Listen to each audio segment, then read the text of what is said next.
The icy phone pressed tight against my ear, hard as a brick fresh out of a freezer, digging painfully into my cartilage. The voice from the hospital drilled into my ear, buzzing, every word carrying the chill of disinfectant.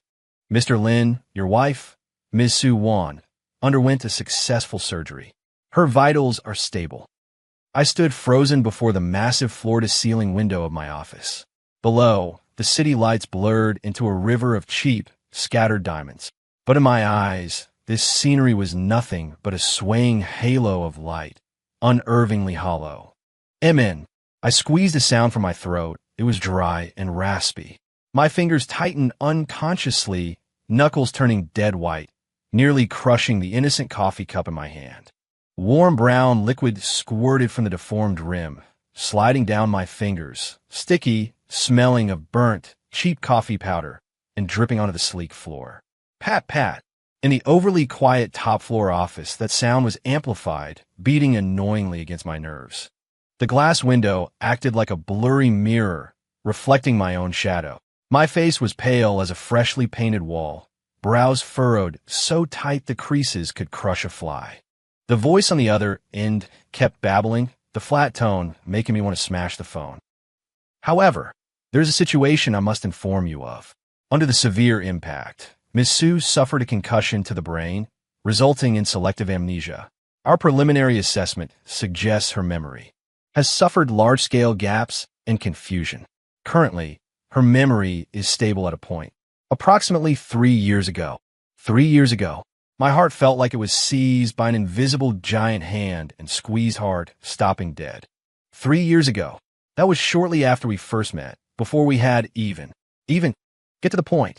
My voice shot up, snapping like a string pulled to its limit, hoarse and cracking, carrying a rage unfamiliar even to myself. My reflection in the glass shook, eyes fierce enough to eat someone alive. The person on the other end seemed choked by my sudden hostility, stalling for 2 seconds. In the background, the monotonous beep-beep of medical instruments could be heard, adding to the suffocation. Ahem, the doctor cleared his throat, his tone sounding difficult, tainted with an unspeakable absurdity. The point is, Miss Su has absolutely no memory of the fact that she is married, and the name Lin Yu means nothing to her. She is currently in quite high spirits. She is in the ward, He stalled again, seemingly searching for words. Doing what? My patience was completely exhausted. Every word felt like shards of ice squeezed through my teeth. She is currently using the secondary black card in your name. The doctor's voice dropped lower, carrying the awkwardness of someone witnessing a massive public humiliation. Very focused, very enthusiastically. Shopping online. She is mainly buying limited edition photo books and HD posters of popular young male idols. She's scrolling and commenting at the same time, saying this little puppy is really nice, that one's abs are killer. I gripped the phone, silent. Outside the window, the city lights were still blinding, traffic converging into rivers of light. The coffee stain bloomed into a small dark patch on the floor by my feet.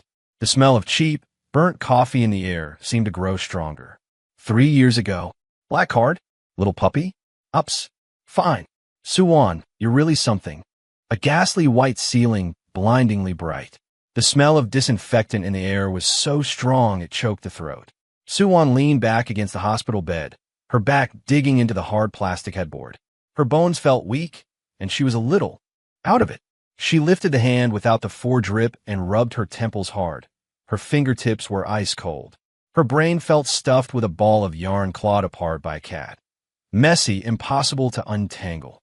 Many things were blurry, as if seen through thick frosted glass, indistinct. She only remembered rushing a deadline for a killer project proposal, pulling a few all-nighters, and then everything going black. Next thing she knew, she was here. A doctor in a white coat, masked so only his eyes were visible, stood by the bed, scribbling away on a clipboard. Next to him was a nurse, fiddling with a forestand. Ms. Su, the doctor spoke, his voice slightly muffled by the mask. How are you feeling? Still dizzy? Suwon shook her head, trying to shake out the mess inside, but the movement was too big. It pulled at the back of her head with a dull pain, making her hiss involuntarily. I'm okay. Just a bit dazed. She frowned, trying hard to recall. Doctor, how did I get in here? Did I just pass out from overtime? The doctor and nurse exchange a look. Suwon understood that look. It screamed, "This mess is going to be hard to handle." Ms. Su, the doctor began cautiously, his tone incredibly gentle, as if he were coaxing a kindergartner. Your situation is quite complex. It wasn't just a simple fainting spell. You were in a car accident and suffered a blow to the head. Car accident. Suwon's eyes widened instantly, her mouth gaping open wide enough to fit an egg.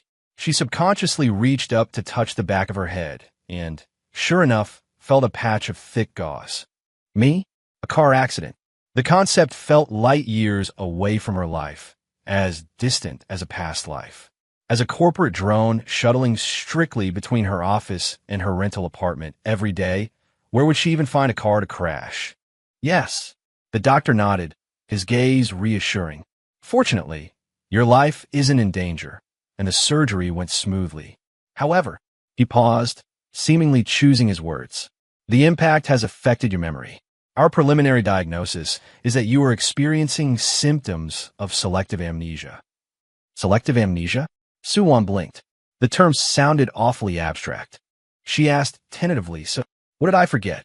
I didn't forget how to write code, did I?" If that were the case, she was screwed. Her livelihood would be gone. The doctor shook his head gently, his expression turning a bit more serious. Based on our current communication and tests, your memory of the past 3 years contains large blanks or is extremely blurry. Particularly, he paused again, as if preparing her mentally, particularly regarding significant changes in your personal life, such as your marital status. Marital status? Suwon repeated the words, her brain failing to process them for a moment. What do you mean? I'm married. She pointed at her own nose, wearing a look that said, "Are you kidding me? Impossible. Absolutely impossible. I don't have even a hair of a boyfriend. I've been single since birth, 25 years. Who would I marry? Did I exchange vows with my computer tower?" She said this with absolute certainty, carrying the absurdity of someone wrongly accused. Yet the I knew it expressions on the doctors' and nurses' faces only grew more distinct. "Ms. Su, according to our records, you are indeed married." The doctor's tone was firm. "Your husband is Mr. Lin Yu. He waited outside the operating room all last night and only left this morning for an important company meeting. He should be back very soon." Lin Yu? Suwon frowned, turning the name over and over in her mind. Blank. It was as unfamiliar as a Martian name. Husband? She was married? And to a man named Lin Yu? This was more ridiculous than telling her an alien had suddenly popped out of her code. Impossible. Suwon's voice went up an octave, laced with a panic she didn't even realize she felt. Even if I have amnesia, it can't be this absurd, right? How could I be married? To whom? When? I have zero memory of this. Did you get the wrong person? Or maybe someone with the same name. The doctor sighed helplessly and held the clipboard closer to her. "Ms. Su, this is a copy of your ID, as well as the signature in the next of kin section from your admission. Lin Yu." Also, he pointed to the bedside table. Suwon followed his finger. Sitting there all alone was a dark blue velvet jewelry box. It looked high-end. She hadn't noticed it at all before. The nurse walked over, carefully picked up the box, and opened it. Inside lay a diamond ring. The style was simple to the point of being cold and hard. A platinum band set with a perfectly cut diamond. It wasn't huge, but its brilliance was incredibly sharp. Under the pale hospital lights, it refracted a cold, dazzling shimmer that was blinding to look at. Suwon stared at the ring, and as if stung by the light, she abruptly retracted her gaze. Her heart skipped a beat for no reason. Unfamiliar, cold, devoid of feeling. Was this thing really hers? "We took this off your hand," the nurse said softly, placing the box on the quilt beside her hand. The velvet felt fine and cool, the sensation seeping through her thin hospital gown to her skin. Suwon curled her fingers as if she'd been burned, not daring to touch the box. Her brain was buzzing, more chaotic than before. Married? Husband? A diamond ring? What the hell was all this? Irritated, she raked her hand through her hair, only to bump the gauze on the back of her head again, making her wince in pain. Her gaze swept over the bag on the chair beside the bed, the one the nurse said her husband had left. She grabbed the commuter bag, which seemed to be of good quality, unzipped it, and rummaged through it frantically. Wallet, keys, lipstick, a spare charger. Her fingers brushed against a small, hard card with a matte texture. She pulled it out to take a look. A pure black bank card. The face of the card had no fancy patterns, just a line of raised, gold-stamped English letters. So low-key, it bordered on pretentious. In the corner was a tiny, familiar logo, the emblem of the game company she worked for, Phantasm Tech. Was this the legendary, top-tier black card? She had only ever seen pictures of this kind of thing in financial gossip columns. Soo-won clutched the cold, hard little card, her fingertips trembling slightly. As an ordinary programmer, even with a promotion and a raise, she was still light years away from possessing something like this. How did it end up in her bag? Did that husband of hers, Lin Yu, give it to her? Her mind was a chaotic mess. Her status as a married woman felt like a massive, dead-heavy pot, lid slamming down with a clang, hitting her until she saw stars and couldn't breathe. She urgently needed something else to dilute this suffocating sense of absurdity. She needed a distraction, fast.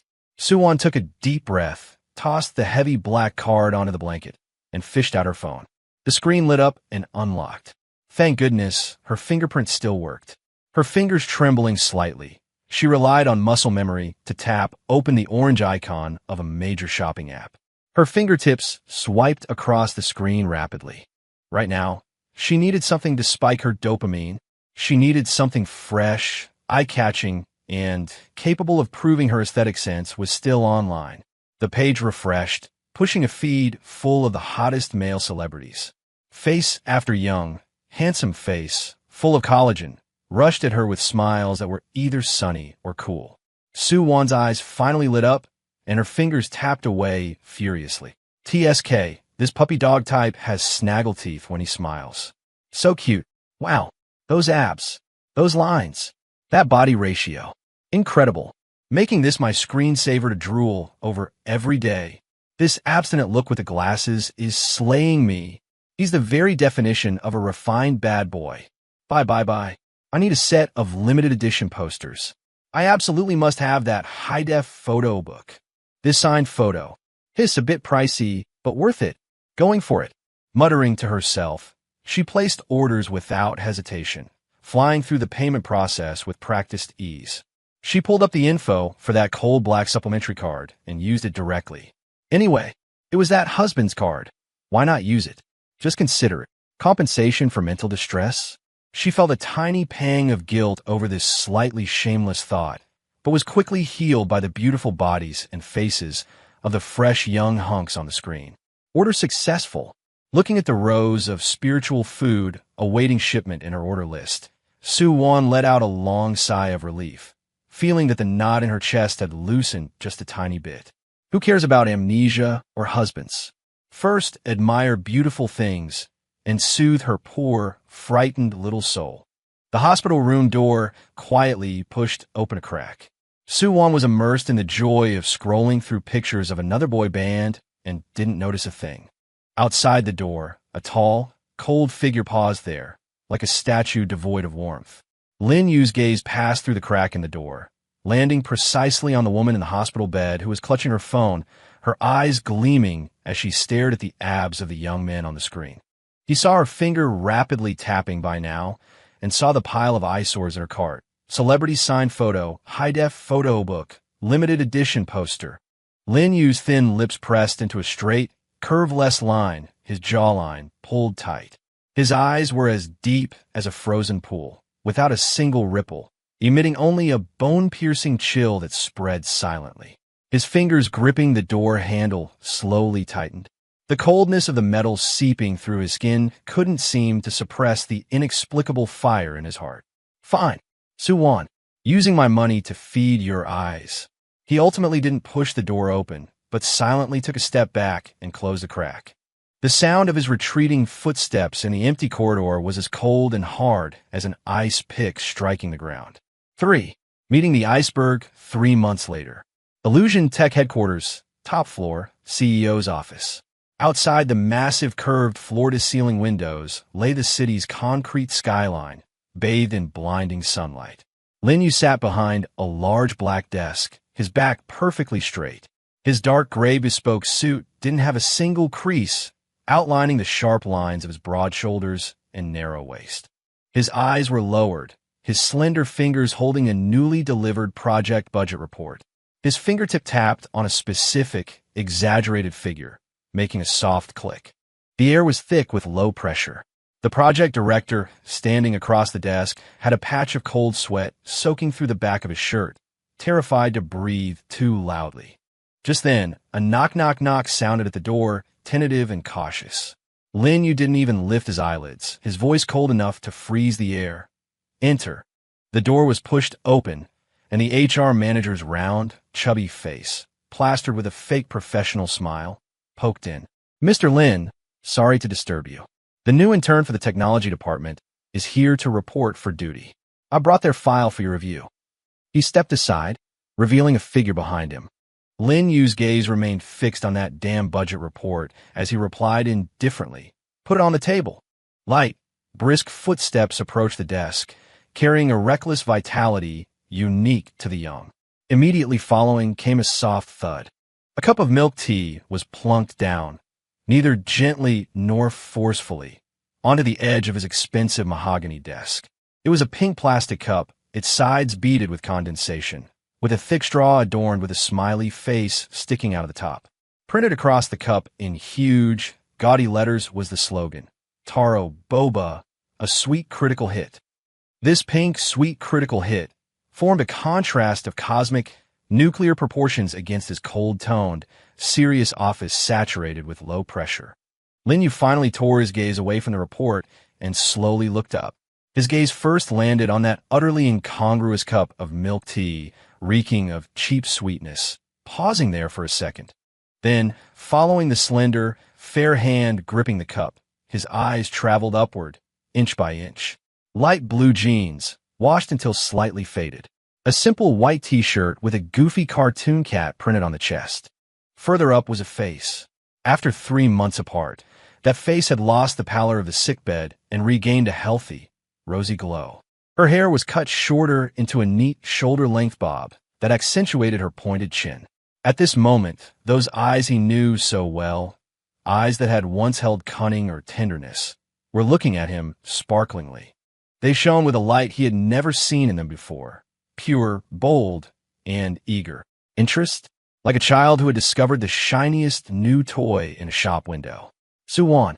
She tilted her head, her lips curving into an incredibly brilliant, infectious smile that revealed a row of small, white teeth. Her voice was crisp, carrying a deliberate, feigned familiarity and a trace of barely concealed nervousness. "Hi there, President Lin. New intern, Suwon." She pointed to the pink bomb. "A meeting gift. Taro boba, full sugar, no ice. Life is too bitter. You gotta add a little sweetness." She leaned in a tiny bit closer, her eyes frighteningly bright, as if 2 little stars had fallen into them. She stared straight at Lin Yu's chiseled face, currently as cold as an ice sculpture, and dropped a bombshell. "Hey, uncle, let's exchange WeChats." The air solidified. It was as if someone had hit the pause button on time. At the door, the HR manager's professional fake smile completely petrified, cracked, and crumbled into dust. His eyes bulged round, his mouth agape wide enough to fit a whole egg, looking for all the world like an overly traumatized carp. Cold sweat whooshed out, instantly soaking his expensive silk collar. Across from him, the project director, already trembling over the budget, gasped so hard he nearly choked to death. He looked in horror at the intern who had a death wish, plunking milk tea on the boss's desk, then at his boss's face, radiating a chill like an impending storm, and felt his career collapsing before his eyes. In the vast office, only the low hum of the central AC remained. On the pink milk tea cup, a bead of water, unable to bear the weight, fell with a plip onto the mirror-smooth mahogany surface. Lin Yu didn't move. He didn't even look at the milk tea that challenged the lower limits of his aesthetic and authority. His gaze settled heavily on Suwon's face. In those deep-set eyes, a faint, elusive ripple seemed to pass. So fast it felt like an illusion. Immediately, they returned to the calm and chill of a deep pool. He leaned back slightly into the wide leather chair, hands clasped casually over his crossed knees. An extremely relaxed posture, yet one carrying an invisible sense of oppression. The corner of his mouth tugged upward, agonizingly slowly. That was not a smile. The arc was cold, sharp, carrying a condescending scrutiny and indescribable amusement. "Sue-Won," he spoke, his voice low and steady, betraying no emotion, yet grating like ice rubbing against ice. Company rule number 1. No food or drinks allowed in the office area, especially. His gaze finally offered a stingy glance at the pink bomb, his tone dripping with undisguised disgust. This kind of high-sugar trash. The brilliant smile on Sue-Won's face froze for a moment, but only a moment. Her astonishingly bright eyes blinked. Instead of retreating, she seemed to be provoked by some strange competitive spirit. She scooted a small step forward, getting even closer to the large desk. "Rules are dead, but people are alive." Her voice was crisp, carrying a bit of roguish charm. "Besides, look, President Lin," she pointed at the milk tea with great solemnity. "Look at how pure this color is. How festive. Placed here in your dark, cold office, it's basically a ray of dawn lighting up life." The HR manager felt like he was suffocating. He winked frantically at Sue-Won until his eyes nearly cramped. But alas, Sue-Won's attention was entirely focused on the iceberg behind the desk. Lin Yu's brow twitched imperceptibly. A ray of light? Illuminating life? He looked at her face, which was written all over with the fearlessness of a newborn calf, and the hint of amusement deep in his eyes seemed to deepen just a fraction. "Is that so?" His tone remained flat as his fingers tapped lightly on the smooth armrest. "It seems, intern Sue, that your definition of a ray of light is quite unique." He leaned forward slightly, and that oppressive sense of pressure instantly intensified. His gaze, sharp as a blade, pierced straight through Sue-Won. "So, as the ray of light illuminating my office, have you finished your pre-employment test? If I recall correctly, the deadline is 3 o'clock this afternoon." The smile on Sue-Won's face finally cracked, looking like a pop balloon. That algorithm optimization. Her eyes darted away, clearly lacking confidence. I'm working on it. It's being done. It'll be ready soon." "Soon." Lin Yu repeated the word unhurriedly, lifting his hand to glance at the expensive steel watch on his wrist. "There are 47 minutes left until 3 o'clock. He looked up, his eyes devoid of warmth. "Huanja doesn't need employees who will be done soon. Only results that are delivered on time. Can you not do it?" He paused deliberately, his gaze sweeping over her instantly crestfallen face, before slowly spitting out the final word. "Leave." "I can do it." Sue-Won reacted like a cat whose tail had been stepped on, almost jumping up, her voice pitching high. "I can definitely do it. Just you wait and see, President Lin." She scrambled to grab the document bag she had brought, turning to rush out and escape this suffocating low pressure. "Wait." Lin Yu's voice wasn't loud, but it acted like an invisible rope, instantly tripping her feet. Sue-Won frozen in place, her heart pounding, daring not look back. "Take your ray of light with you." Lin Yu's gaze returned to the eyesore of a pink milk tea, his tone flat, but carrying an unquestionable command. "Take it away. Also, if I see any junk food in the office area again." He didn't finish the sentence, but the threat in the unspoken words carried more weight than anything else. Sue-Won shuddered. She spun around, snatched up the cup of sweet as salt from the desk, and cradled it in her arms like a hot potato. Head down, cheeks flushed red, she didn't dare look at Lin Yu again as she scrambled out of the office with messy steps, nearly crashing into the doorframe. Bang! The door clicked shut. The office returned to a suffocating silence. But the low pressure didn't dissipate. Instead, it grew thicker. The HR manager was still frozen at the door, face pale, lips trembling as he tried to explain. President Lin, this intern, her credentials passed the review, and her written test scores were good. It's just, maybe she's young, doesn't know the rules too reckless." Lin Yu's gaze returned to the budget report as if the farce just now hadn't happened. He picked up his pen and, next to the glaring number on the report, signed his name with a flourish, rejected. The pen tip scratched across the paper with a soft rustle. Reckless. He didn't look up, his voice betraying no emotion. Interesting, actually.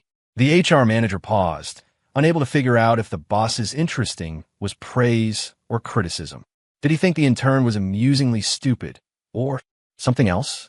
He didn't dare ask, so he wiped his cold sweat and retreated obsequiously. Lin Yu was the only one left in the office. He put down the pen, leaned back into his chair again, and looked out the massive floor-to-ceiling window. The sunlight was intense, yet it couldn't dispel the depth in his eyes. A moment later, he picked up the internal line and dialed a number. Secretary Chan. His voice returned to its usual cold hardness. The new intern in the technology department, Su-won, raised the difficulty coefficient of the algorithm optimization test she's in charge of to S-class. I want to see her solution process and result report on my desk at 3 o'clock sharp. The person on the other end seemed to hesitate. President Lin? S-class? That's for senior engineers. Just do it. Lin Yu interrupted him, his tone brooking no argument. Putting down the phone, his slender fingers unconsciously rotated the cold platinum wedding ring on his ring finger. Inside the ring, 2 tiny letters were engraved, W and Y. His gaze became deep and unfathomable again. Su-won, you've forgotten who you are, forgotten who I am, but your guts have certainly grown. He wanted to see just what kind of splash this little wild cat, who had lost her memory and was baring her fangs and claws, could make right under his nose. 4. Code battlefield on the floor housing the technology department. The air permanently smelled of a mix of caffeine and code. Outside the massive floor-to-ceiling windows, the 3 o'clock sun shone brightly, illuminating the rows of workstations. Su-won darted back to her cubicle like a cat whose tail had been stepped on, her arms still tightly clutching that cup of taro bobo, which had already turned lukewarm. Her cheeks were hot enough to fry an egg, and her heart was drumming inside her chest. Thump, thump, thump, vibrating so hard her eardrums tingled. Wan, how'd it go? How did it go? Zhao Xiao from the neighboring cubicle immediately leaned in like a cat catching the scent of fish. She lowered her voice, her eyes gleaming. Did you see CEO Lin in the flesh? Is he earth-shatteringly handsome? Is his aura 10 feet tall? Tell me, did you get frozen into an ice sculpture? Su-won slammed the milk tea onto the desk with a dull thud and slumped in her ergonomic chair, looking utterly despairing. Forget ice sculpture. I felt like I was about to be flayed alive by his gaze right then and there. It was terrifying. She patted her chest, recounting her heroic deeds in the top-floor office with lingering fear, delivering milk tea, asking for his WeChat, getting scolded, being threatened with termination, and finally fleeing in disgrace. Puffed. Zhao Xiao couldn't hold it back and burst out laughing. She hurriedly covered her mouth, her shoulders shaking. A warrior. Wan, you're absolutely the brave warrior of the year. You dare to shove milk tea onto CEO Lin's desk and called him uncle to his face to ask for his WeChat? My God, do you know how the last female supervisor who tried to deliver coffee to him got sent packing? How was I supposed to know? Su-won wailed, burying her face in her arms. I just had a rush of blood to the head and got impulsive. Who knew he was so fierce? 100 times scarier than the rumors online. She peeked out from the crook of her arm with one eye, looking pitiful. And Xiao, he actually remembered my test. S rank. It's due at 3 this afternoon. I haven't even sorted out my train of thought. It's over. My internship is going to end before it even starts. S rank. Zhao Xiao sucked in a cold breath and patted her shoulders sympathetically. My condolences. An S-rank task overseen personally by CEO Lin. Sister, you're on your own. Su-won looked up desperately at the computer screen, where the opened algorithm model looked as complex as hieroglyphics, making her vision swim.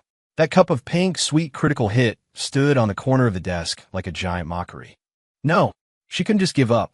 The word coward did not exist in Su-won's dictionary, especially not in front of that iceberg uncle.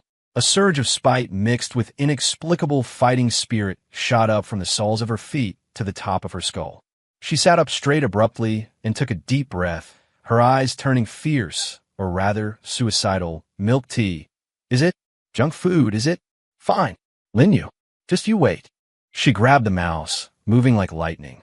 She quickly maximized the window minimized in the bottom right corner, the orange shopping app. Her fingertips flew across the screen, driven by a desperate, burn-all-bridges resolve. Want to eat junk food? I'm going to make you eat it, and the junkiest kind. Look down on my milk tea. I'll let you taste a real calorie bomb. Aren't you all aloof and ascetic? I'll make you break. Uncle, accept the wrath of an intern. She muttered through gritted teeth, stabbing at her phone screen as if fighting a battle for her dignity. 5 Sweet Trap. 5 minutes to 3 in the afternoon. The door to the CEO's office was knocked, the sound carrying a hint of resignation to death. Come in. Lin Yu's voice remained devoid of warmth. The door opened.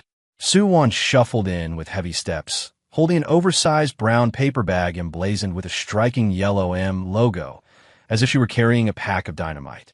Head bowed, daring not to look at the person behind the desk, she walked straight to the expansive mahogany desk.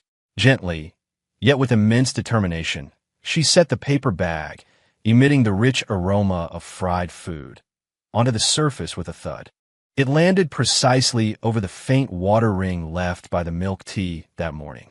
Lin Yu's gaze shifted from a document to land on this obtrusive paper bag reeking of rubbish. His brow furrowed almost imperceptibly, and a clear trace of disgust flitted across his eyes. CEO Lin.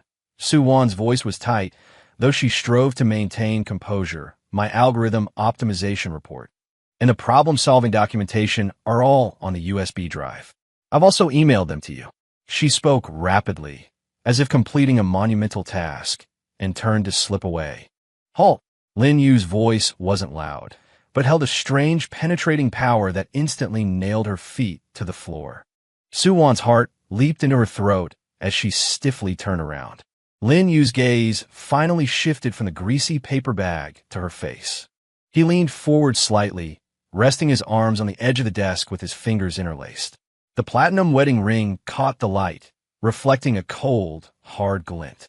His gaze was sharp as a hawk, carrying scrutiny and a trace of amusement as it leisurely swept over Su-won's small face, which had turned slightly pale from nervousness. I received the report.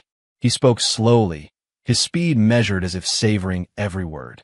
The line of reasoning is barely clear. There are a few clever tricks, but the overall logic holds together. For an intern, he paused deliberately, looking at Su-won's fists clenched in tension.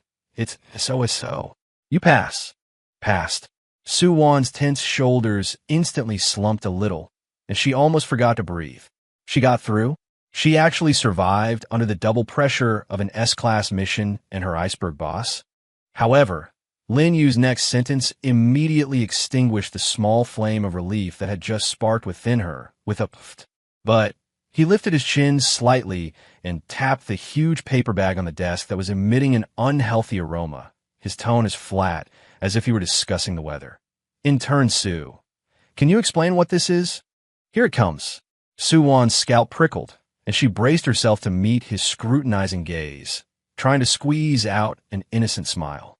This, President Lin, seeing how you manage 10,000 things a day and forget to eat and sleep, you must be hungry. So I specially ordered afternoon tea for you, to replenish your energy. Work requires a balance between labor and rest. After all, afternoon tea. The corners of Lin Yu's mouth lifted extremely slowly into a cold arc. He reached out, his slender fingers displaying a kind of elegant disdain, and lifted the opening of the greasy paper bag. The contents revealed inside made Secretary Chun, who was just about to enter with documents and happened to see this scene, slip and almost perform a faceplant. The paper bag was packed to the brim, a Big Mac, the bun slathered with white mayonnaise, a large box of golden, crispy, glistening McNuggets, a large portion of thick, salt-sprinkled fries, a large cup of dark brown ice cola with a thick straw, condensation beating on the cup, and a large strawberry sundae. Pink strawberry sauce dripped onto the snow-white ice cream, looking incredibly sickly sweet. It was a perfect collection of high-calorie, high-sugar, high-fat junk food. It perfectly stepped on every single landmine of Lin Yu. a boss famous for his strict diet and perverted pursuit of health. The air solidified once again. Secretary Chun held his breath, feeling the temperature around the boss drop to absolute zero. Lin Yu's gaze lingered on the pile of calorie bombs for a few seconds, then slowly lifted to lock back onto Su-won.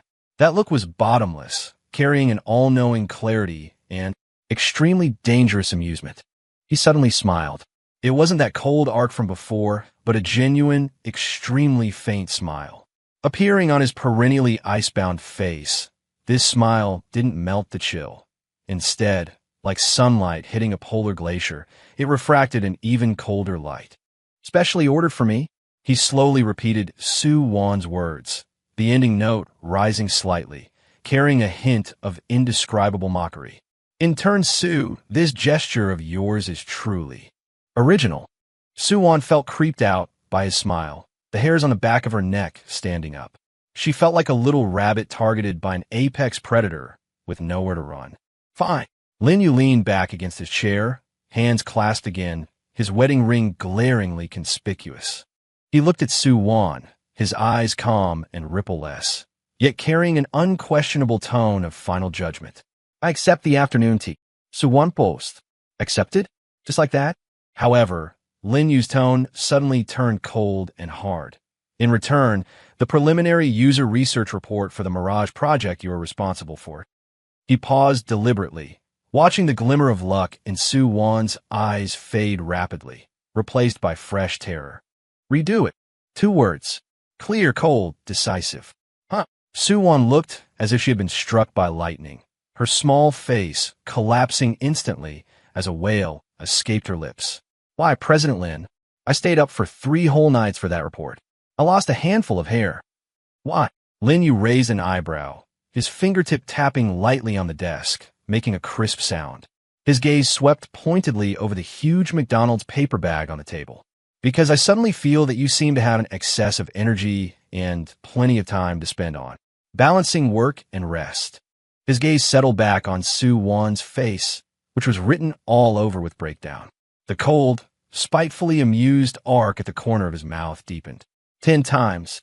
He added unhurriedly, his voice not loud, yet it sounded like a judge pronouncing a final sentence.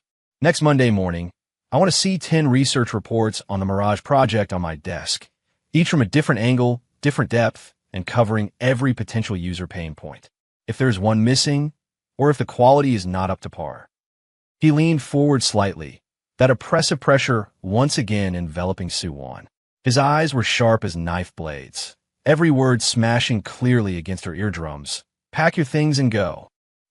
Su-won stood frozen in place, feeling as though 10,000 alpacas were galloping through her mind, kicking up a cloud of dust.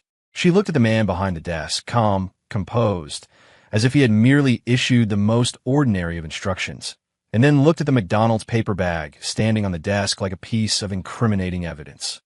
A massive wave of grievance, mixed with the anger of being toyed with, suddenly rushed to her head. Blood instantly surged to her cheeks, burning the tips of her ears red. Why? Just because she sent him a cup of milk tea and a bag of burgers? He has to work her to death? 10 reports? By next week? Is this something a human being would do? Even a capitalist wouldn't be this ruthless. Lin Yu. The name rushed out of her mouth almost without passing through her brain, carried by a chest full of fury and grievance. The voice exploded in the overly quiet top-floor office, sounding exceptionally loud and abrupt. Secretary Chun, who was standing at the door clutching documents and trying to be invisible, shook with fright, nearly dropping his folder. He looked at Su-won in horror, as if gazing at a brave warrior about to self-destruct on the spot. The trace of a cold arc on Lin Yu's face vanished without a trace. He slowly raised his eyes, his gaze like a solid ice pick, stabbing straight at Su-won. The air pressure in the entire office plummeted. Even the whir of the central air conditioning seemed to stagnate. "What did you call me?" His voice was low and level, yet held the dead silence that precedes a storm. Every word felt coated in shards of ice. Su-won shivered under that gaze. The anger that had rushed to her head was instantly doused by half, leaving only a belated panic. "It's over." How did she shout out the name she was saying in her heart?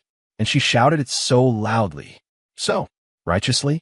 Looking at Lin Yu's face, radiating cold air and impending doom, a massive survival instinct instantly crushed everything else. Her brain spun at unprecedented speed. Run.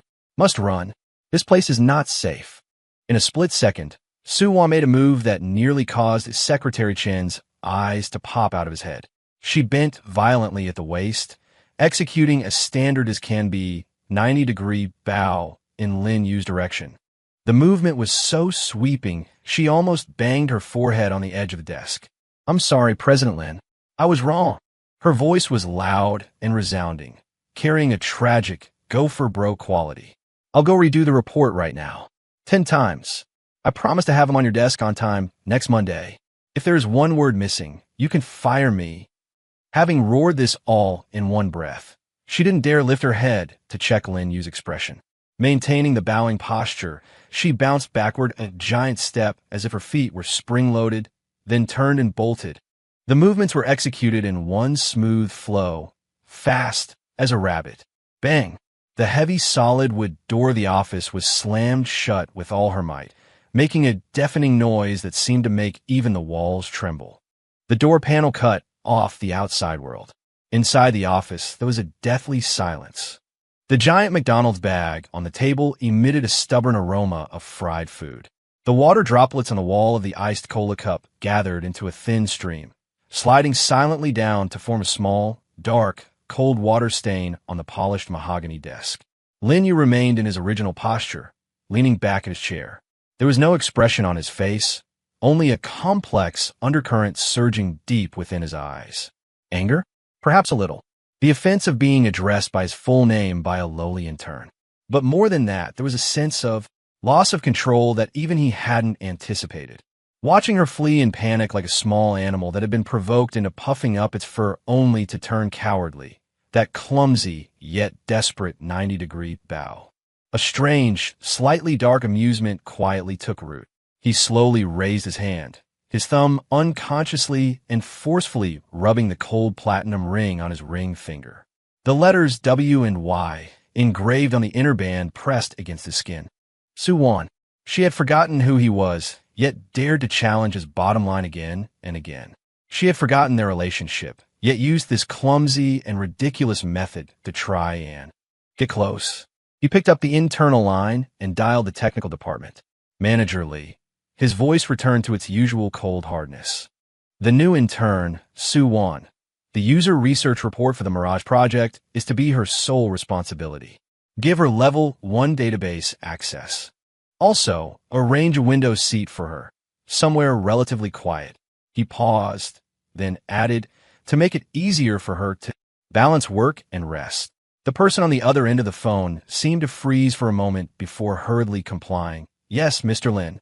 Hanging up, Lin Yu's gaze landed once again on that greasy McDonald's paper bag, his eyes dark and unfathomable. The game seemed to be just a little bit more interesting than he had anticipated. 6. The rose strikes back as the lunch break drew to a close. The air in the technical department was thick with the mingled scents of takeout and coffee, accompanied by the clatter of programmers typing on keyboards, an unending background soundtrack. Suwon was locked in a death match with the dense user research data on her screen. She was seeing stars, feeling as though her hair was abandoning her at a visible rate. 10 reports. Linda Skinner. She cursed that name silently for the 1001st time. Suwon, the voice of Lily, the receptionist, drifted from the doorway, tinged with gossip-fueled excitement. She was holding a massive, exquisitely packaged thermal bag. Your delivery. Wow, look at this packaging. Is this Michelin star level or what? A thermal bag? Delivery? Suwon looked up blankly. She was so broke lately she rattled when she walked. She couldn't even bear to add a sausage to her instant noodles. Where would she get the money to order a delivery that looked this exorbitantly expensive? Mine? There must be a mistake. She walked over and took the heavy, high-quality thermal bag. It was printed with a logo she didn't recognize, but one that screamed high-end. Opening it, she found 3 exquisite Japanese lacquered food boxes. As she lifted the lids, a savory aroma instantly escaped, drawing side glances from several colleagues who were working overtime on empty stomachs. The first tier, translucent salmon roe gunkan gold leaf top foie gras nigiri, and plump, sweet botan shrimp sashimi, plated like a work of art. The second tier, perfectly grilled eel radiating the aroma of fat, wrapped in seaweed and rice, garnished with tender green okra. The third tier, a small bowl of steaming matsutake mushroom teapot soup, the broth clear enough to see the bottom. Beside it sat a small dish of emerald green wasabi and a tiny bottle of Japanese soy sauce. How much did this cost? Suwon's hand trembled as she held the chopsticks. She subconsciously rummaged for the receipt, finally feeling a thick, textured card at the bottom of the bag. A pure black card with gold-stamped English font. On it was a single line of handwritten text. Powerful, bold, and flowing. Replenish your energy, balance work, and rest. Eat less junk. There was no signature, but Suwon's heart felt like it had been slammed by something hard. This handwriting, this tone, the specificity of junk. Who else could it be but that iceberg on the top floor? What did he mean? A slap in the face followed by a sweet date? He tortures her to death with 10 reports in the morning, then sends a frightfully expensive Japanese meal at noon? Is this compensation? Or a new form of torture? Making her beholden to him? Suwon stared at the black card and the words upon it, her small face flushing red, then turning white, her expression shifting unpredictably. Wow, Wanwan, who sent this? Such a grand gesture. Zhao Xiao leaned in, eyes wide as copper bells. This has to be from Bamboo, that top-tier Japanese place, right? It starts at 4 figures per person. Oh my god, a suitor? Or a sugar daddy? She blinked teasingly. Sugar daddy my foot. Suwon reacted like her tail had been stepped on, slapping her hand over the card and stuffing it into her pocket, her cheeks burning. Just someone I know. Don't guess blindly. She looked at the sushi, exquisite beyond words, then thought of that cold face in the top-floor office. A nameless fire mixed with an indescribable awkwardness surged up within her. Eat it. Why should she eat his food? It would make her seem so easy to appease. She hadn't even gotten revenge for this morning yet. Her eyes darted around. A plan formed in her mind. Wearing a kindly smile, she picked up the box with the top-tier gold leaf foie gras nigiri and walked toward the neighboring cubicle, where Engineer Wong, a senior otaku coder with thick glasses, was buried in his work gnawing on a sandwich. Engineer Wong. Suwon's voice was sickeningly sweet. Haven't had lunch yet, right? Here, try this. Just arrived, super fresh. Don't be polite. She shoved the box, obviously worth a fortune, into Engineer Wong's hands without allowing any refusal. Engineer Wong stared at the work of art that had suddenly appeared, his eyes going straight behind his lenses, his sandwich nearly dropping to the floor. This is for me? It's too valuable, isn't it, Wanwan? Oh, it's nothing. Colleagues helping each other out. Suwon waved her hand, feigning an air of generous nonchalance. Next, she picked up the box of plump, sweet botan shrimp sashimi and walked toward another female colleague who was making instant noodles. Sisterly. Stop eating instant noodles. It's bad for your stomach. Taste this shrimp. It's so sweet. Oh my Wanwan, I shouldn't. This is too much. It's fine, really. Good things are meant to be shared. Soon, Suwon had distributed that top-tier Japanese takeout down to the last bite, acting like a benevolent spirit scattering wealth. The colleagues were flattered and thanked her profusely. The IT department was filled with a harmonious atmosphere. Suwon kept only a small bowl of matsutake soup and a few slices of eel for herself. She carried them back to her cubicle and ate with gusto, the knot of awkwardness in her heart finally loosening a bit. Linyu, your work-life balance. I've shared it on your behalf. You're welcome.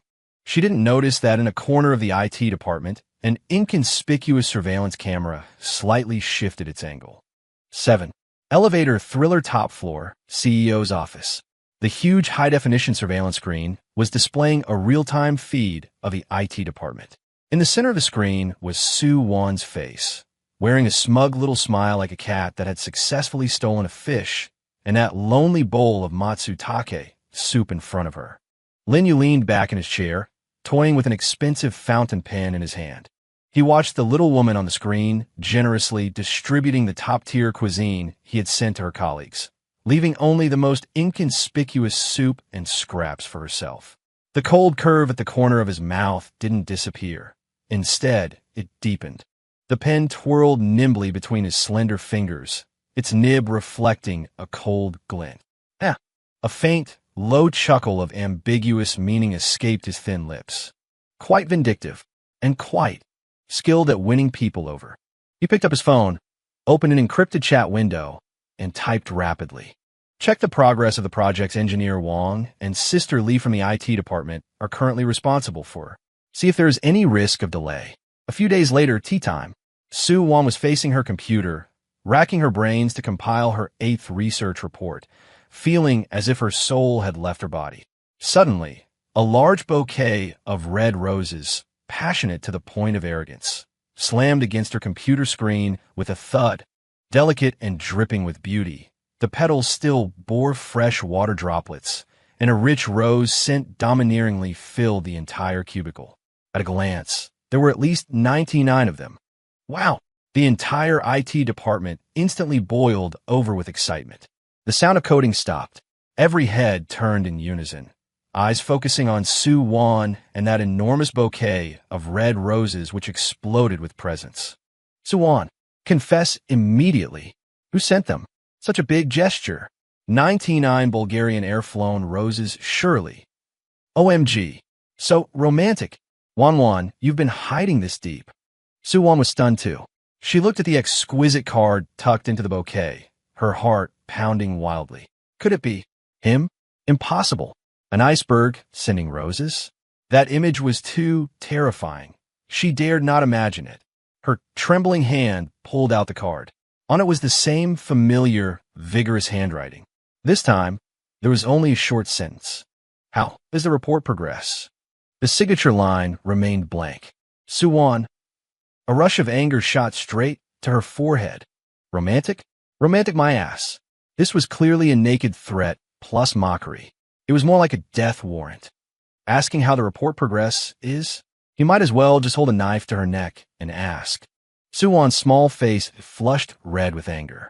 Looking at those dazzling, eye-piercing red roses, then at the colleagues' gossipy and blessing-filled gazes, she felt the flowers were scorching hot to the touch. Oh, everyone, don't misunderstand.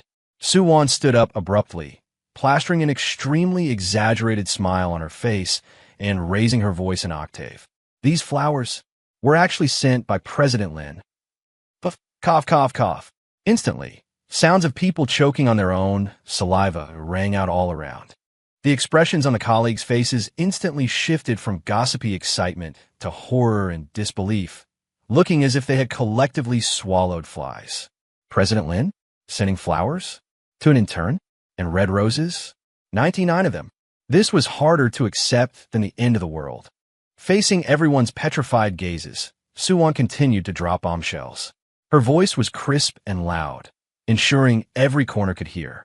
President Lin said, "This is a consolation for all our colleagues in the IT department for working overtime and working hard recently, especially for everyone who has poured their heart and blood into the Mirage project. 1 flower per person. Everyone gets a share. Come, don't be polite. Help yourselves."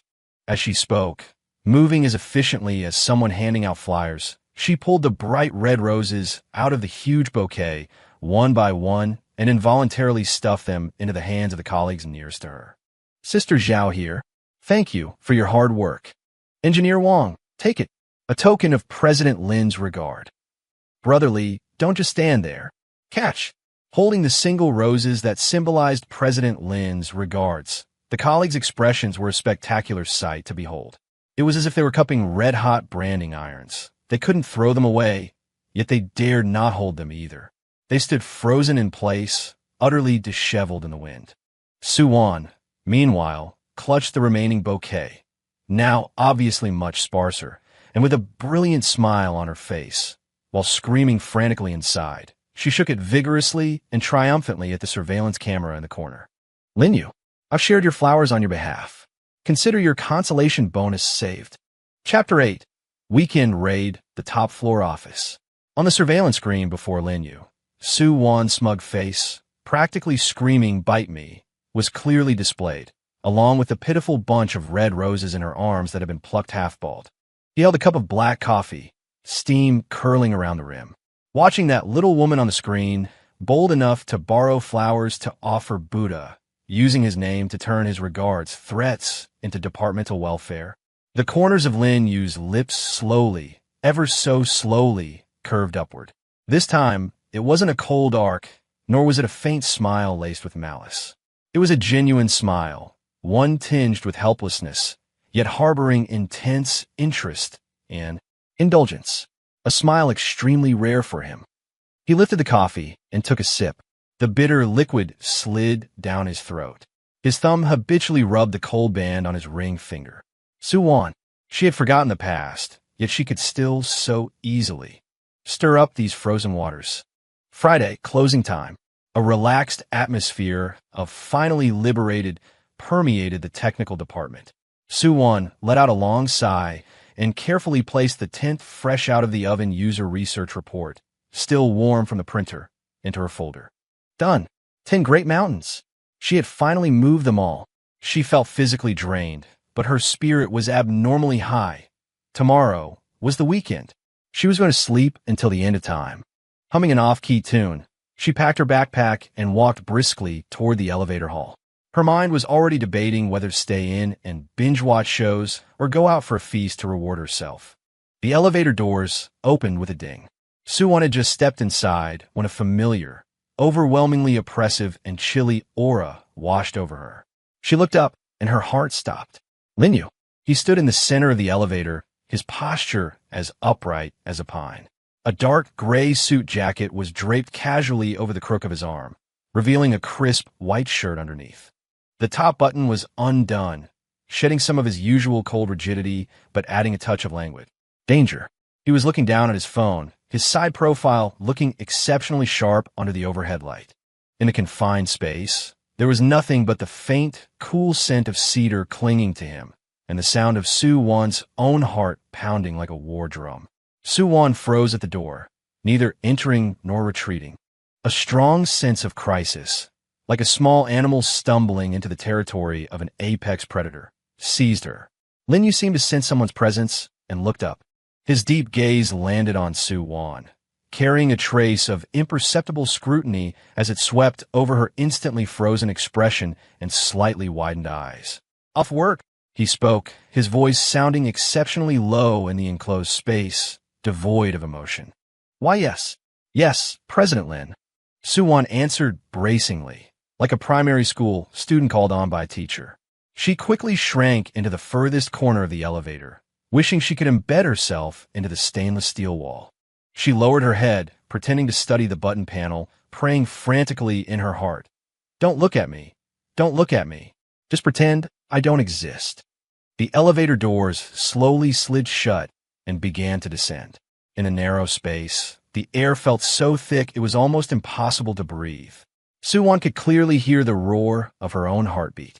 Did you finish the reports? Lin Yu's voice sounded again, breaking the suffocating silence. He continued to stare at the mirror-like elevator doors ahead, his tone as flat as if he were discussing the weather. Fine. Finished. 10 copies. They're all in the bag. Su-won answered immediately, her voice floating slightly from nerves. Guaranteed. Quality and quantity.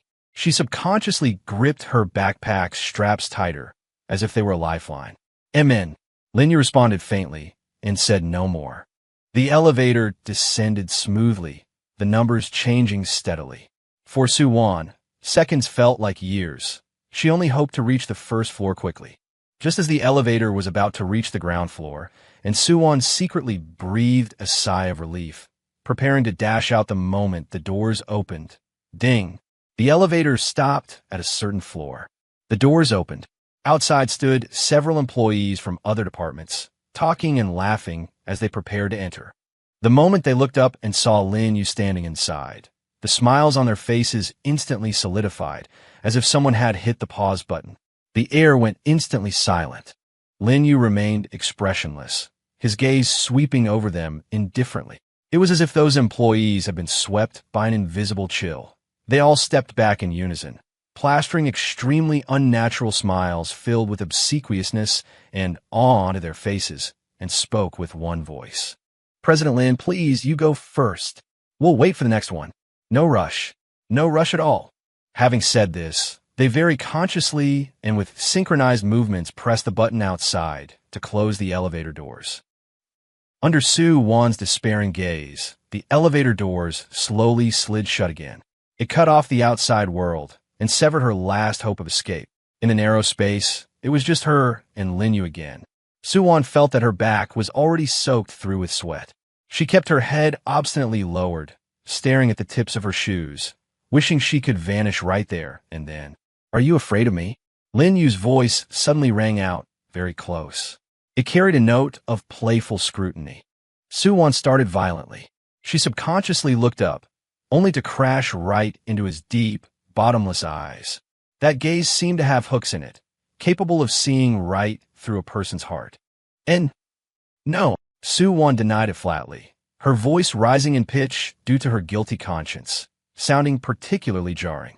President Lin, you are approachable. Amiable. Everyone respects you very much. She racked her brains for complimentary words, wanting to slap her own mouth as soon as she said them. Approachable? Amiable? She didn't even believe it herself.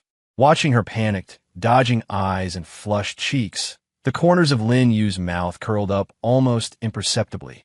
The arc was extremely slight, yet like a stone thrown into a cold pool, it sent out subtle ripples.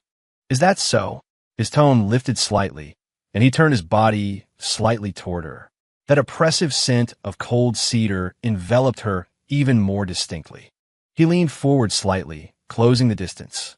His voice dropped lower, carrying an indescribable magnetism as it drilled clearly into Su Wan's ears. Then why?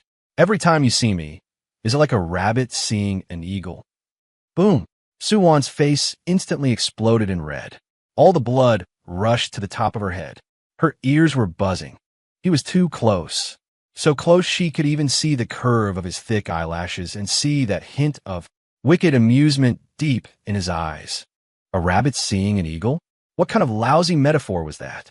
A massive wave of humiliation and the embarrassment of being seen through instantly drowned her. The string called reason, snap, broke. Ooh, who's a rabbit? Su Wan didn't know where she found the courage, but she stiffened her neck and jerked her head up. With eyes exceptionally bright from indignation, she glared fiercely back at him, her voice trembling with a reckless abandon. Lin Yu, don't you go too far. I finished the reports. 10 copies. Not a single word missing. Don't you think about picking holes just to deduct my internship points? She roared this all out in one breath, her chest heaving violently, looking just like a little hedgehog that had been thoroughly provoked and had bristled all its spines. Seeing her bristling like this, the amusement in Lin Yu's eyes deepened. Not only was he not angry, he actually seemed pleased. He straightened up unhurriedly, creating a little distance, and leisurely admired her flushed cheeks and eyes that sparkled from anger. Oh, he drew out the syllable, his gaze circling her face as if appreciating some interesting scenery. You got some nerve. You're the first intern who dares to call the boss by his full name. Su Wan felt her scalp tingle under his scrutiny. The courage she had just mustered leaked away quickly like a punctured balloon. It's over. I stepped on a landmine again. She wanted to bite off her tongue in vexation. Just then, ding, a crisp sound like music from heaven. The first floor, the elevator doors slowly opened. Su Wan felt as if she had been granted a general amnesty. Ignoring whether he was the boss or not, escaping was all that mattered. Like a cannonball fired from a chamber, she ducked her head and charged toward the open elevator doors with all her might. Goodbye, President Lin. Leaving behind this tearful farewell, she plunged headfirst into the crowd in the lobby without looking back. Her retreating figure so panic-stricken it looked as if a ghost were chasing her. Lin Yu stood where he was, watching that slender figure flee in defeat and instantly vanish into the crowd, until the elevator doors slowly slid shut, transforming back into a smooth, bright mirror. The mirror reflected his face at that moment. The upward curve of his lips was clearly visible. It was no longer a cold mockery, nor a wicked smirk, but a Genuine smile, tinged with helplessness, yet harboring intense interest and indulgence. He raised his hand, his thumb once again stroking the cold platinum ring on his ring finger, feeling the raised letters on the inner band. Suwon, this little wildcat with amnesia. Her claws are quite sharp. 9. The light of an idol. Saturday morning, sunlight filtered through the sheer curtains, casting warm patches of light on the floor. In her rental apartment, Suwon rolled around on her soft little bed, sleeping dead to the world. A full week of high-intensity overtime and the torment of 10 different reports left her in desperate need of a deep sleep to restore her vitality. In her dream, there was no code, no reports, and definitely not that iceberg face that could freeze a person stiff. There was only peace and serenity. Buzz, buzz, buzz, buzz, buzz, buzz. The piercing vibration of her phone was like an electric drill, rudely puncturing the bubble of her sweet dream. Suwon frowned, burying her head deeper into the pillow with impatience, trying to block out the annoying noise. It was no use. The vibration was unrelenting, dancing madly on a nightstand with a persistence that vowed not to stop until it achieved its goal. Who is it? This early in the morning. Suwon groaned painfully. Eyes closed, her hand fumbled around on the nightstand until she finally grabbed the culprit making the noise. She struggled to open one eye and looked at the screen through a sleepy haze. Flashing on the screen was a landline number not saved in her contacts, yet unusually familiar.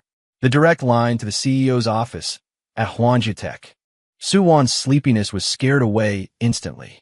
She bolted upright in bed with a jolt, her heart pounding wildly. Linyu? Why was he calling her on a Saturday? Could there be a problem with the reports? Did he want her to drag herself back immediately to redo them? She took a deep breath and, with the tragic resolve of a warrior facing death, pressed the answer button. Her voice was still thick with sleep and caution. Hello, Mr. Lin. There was silence on the other end for 2 seconds.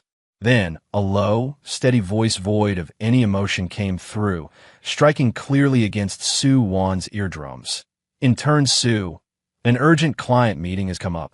We need core members of the project team present for support. You have 30 minutes. Be downstairs at the office. Boom. Suwon felt as if a bolt of lightning had struck the top of her skull out of nowhere. Saturday morning, 30 minutes. To the office. Mr. Lin. Suwon's voice instantly pitched higher, laced with tearful disbelief. Today is Saturday. It's a legal holiday. And core members? I'm just an intern. Intern. Lin Yu's voice paused on the other end. Immediately after, Suwon clearly heard a faint, metallic click, like the sound of a lighter flicking open. Then he spoke slowly, in a tone so outrageously matter-of-fact it made one's blood boil. Who told you that an intern's weekend doesn't belong to the company? Suwon clutched her phone, petrified in the morning sunlight. Only 3 words were frantically scrolling through her mind. Lin, the Skinner. 10. The return of Lin the Skinner, half an hour later. At the entrance of the Hwanja Tech building, a sleek, jet-black Maybach S680, reflecting a cold metallic sheen under the sun, sat quietly by the roadside like a dormant beast. The windows were tinted dark, blocking all prying eyes from the outside. With her hair blown into a mess and barely tied back, wearing a hastily grabbed t-shirt and jeans and canvas shoes on her feet, Suwon rushed to the building entrance, panting and looking utterly defeated. She spotted the incredibly conspicuous luxury car at a glance, as well as the side profile revealed when the driver's window rolled down, a face of unrivaled beauty, yet one that made her grind her teeth in hatred. Lin Yu rested one hand casually on the steering wheel, a lit cigarette between his fingertips. Pale blue smoke curled upward, blurring parts of his sharp, cold profile. He turned his head slightly, his deep gaze piercing through the smoke to land precisely on the figure at the entrance, who looked as wilted and dejected as a frostbitten cabbage. He lifted his wrist, glanced at his expensive watch, and then let his gaze fall back on his Suwon with unabashed scrutiny and a hint of disdain. You're late. 7 minutes. He spoke, his voice drifting through the cool morning air, devoid of warmth. Suwon nearly choked on her breath. 30 minutes. From her rental in the suburbs to the city center. She had practically scrambled all the way here, paying a painful surge price on a ride-hailing app just to secure a car. She didn't even know if they had run any red lights. And he still had the nerve to complain she was late. Mr. Lin, 30 minutes is really... She tried to defend herself. Get in. Lin Yu interrupted her, his tone leaving no room for argument. He stubbed out the cigarette and tossed it into the car's ashtray. Su-won looked at the door, which seemed to symbolize the gate to a capitalist's luxury cage, and fought an internal battle. Resist? She didn't dare. Get in? She was unwilling. Finally, crushed by the capitalist's powerful aura, her small shoulders slumped. Resigning herself to fate, she dawdled over to the car, pulled open the rear door, and crawled inside like a browbeaten victim. The car door slammed shut with a bang, cutting off the outside world. Instantly, the cabin was filled with a crisp, cold scent of cedar mixed with the faint, lingering smell of tobacco, enveloping her in an overbearing manner. The car started smoothly, merging into the sparse weekend morning traffic. Su-won curled up in the farthest corner of the back seat, trying her best to minimize her presence. Her eyes were fixed on the rapidly receding streetscape outside the window, while in her mind, she cursed the man driving up front 100 times over. The car drove past the bustling commercial district, but didn't stop at any office buildings. Instead, it headed toward the suburbs. The buildings on both sides of the road became sparser, and the greenery grew denser. The doubts in Su-won's heart grew larger. An important client meeting? In the suburbs? Mr. Lin, she finally couldn't hold back, asking cautiously, Where exactly are we going for this meeting? The man in the front seat glanced at her through the rearview mirror, his gaze behind the lenses deep and unreadable. You'll know when we get there. Concise as always, offering absolutely no information. Su-won, fine, you're the boss. You call the shots. The car finally entered an extremely quiet and elegant area. Amidst the sheltering trees, several uniquely designed buildings with a distinct therapeutic style were partially visible. The air was filled with the scent of grass and trees and a sense of tranquility. Was this that top-tier private sanatorium in the suburbs? Su-won was even more bewildered. Bringing her to a sanatorium for a client meeting? Lin Yu parked the car in front of a small building covered in green vines. He got out, walked around to the back seat, and opened the door for Su-won. Get out. Su-won followed him into the small building, full of suspicion. The interior decor featured warm wood tones, soft lighting, and a faint scent of medicinal herbs drifting through the air. It was so quiet she could hear her own heartbeat. Nurses and doctors in simple, elegant uniforms moved silently back and forth. No matter how she looked at it, this didn't seem like a place for a business meeting. Lin Yu seemed very familiar with the place, leading her straight through the quiet corridor to the outside of a spacious, bright rehabilitation room. Through the huge floor-to-ceiling glass windows, she could see various pieces of professional rehabilitation equipment arranged inside.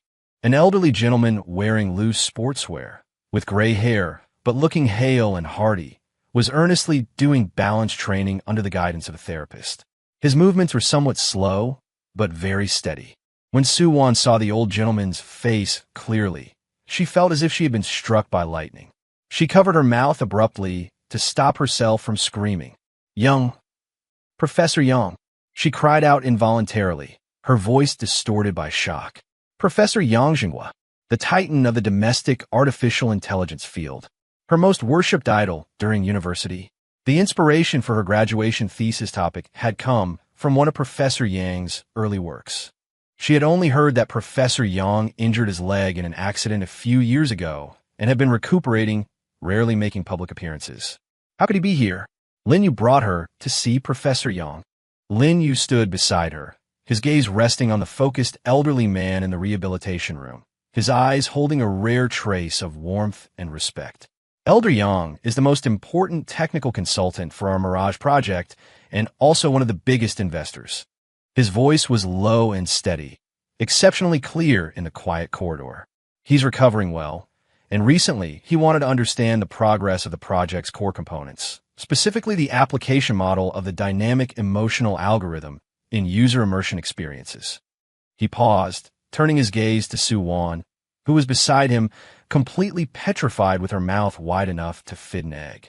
The core architecture and preliminary test data for this model, he said, looking at her eyes, which were round with shock and disbelief, the corners of his mouth lifting in an extremely tiny, barely perceptible arc, were done by you. Boom! Suwon's brain completely crashed. She did it. That dynamic emotional algorithm, model she had pulled countless all-nighters for, lost handfuls of hair over, and was scolded mercilessly by Lin Yu for, only to be forced to redo it countless times. It was, for Professor Yang to see, it was the core of the Mirage project. A massive wave of shock drowned her like a tsunami, followed immediately by overwhelming panic. Mr. Lin.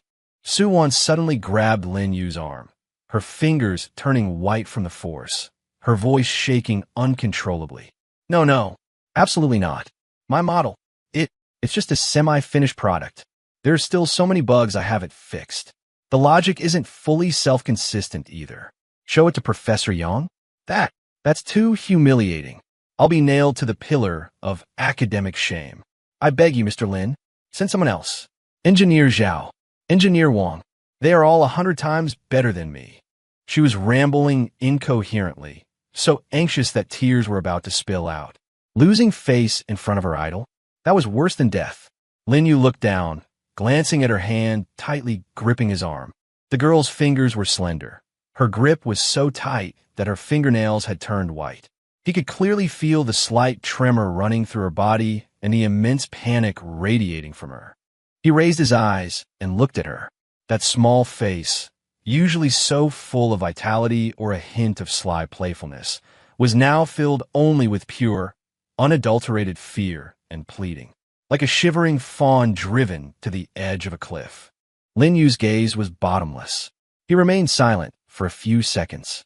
Just as Suwon thought he was about to utter another cold rejection, he slowly raised his hand.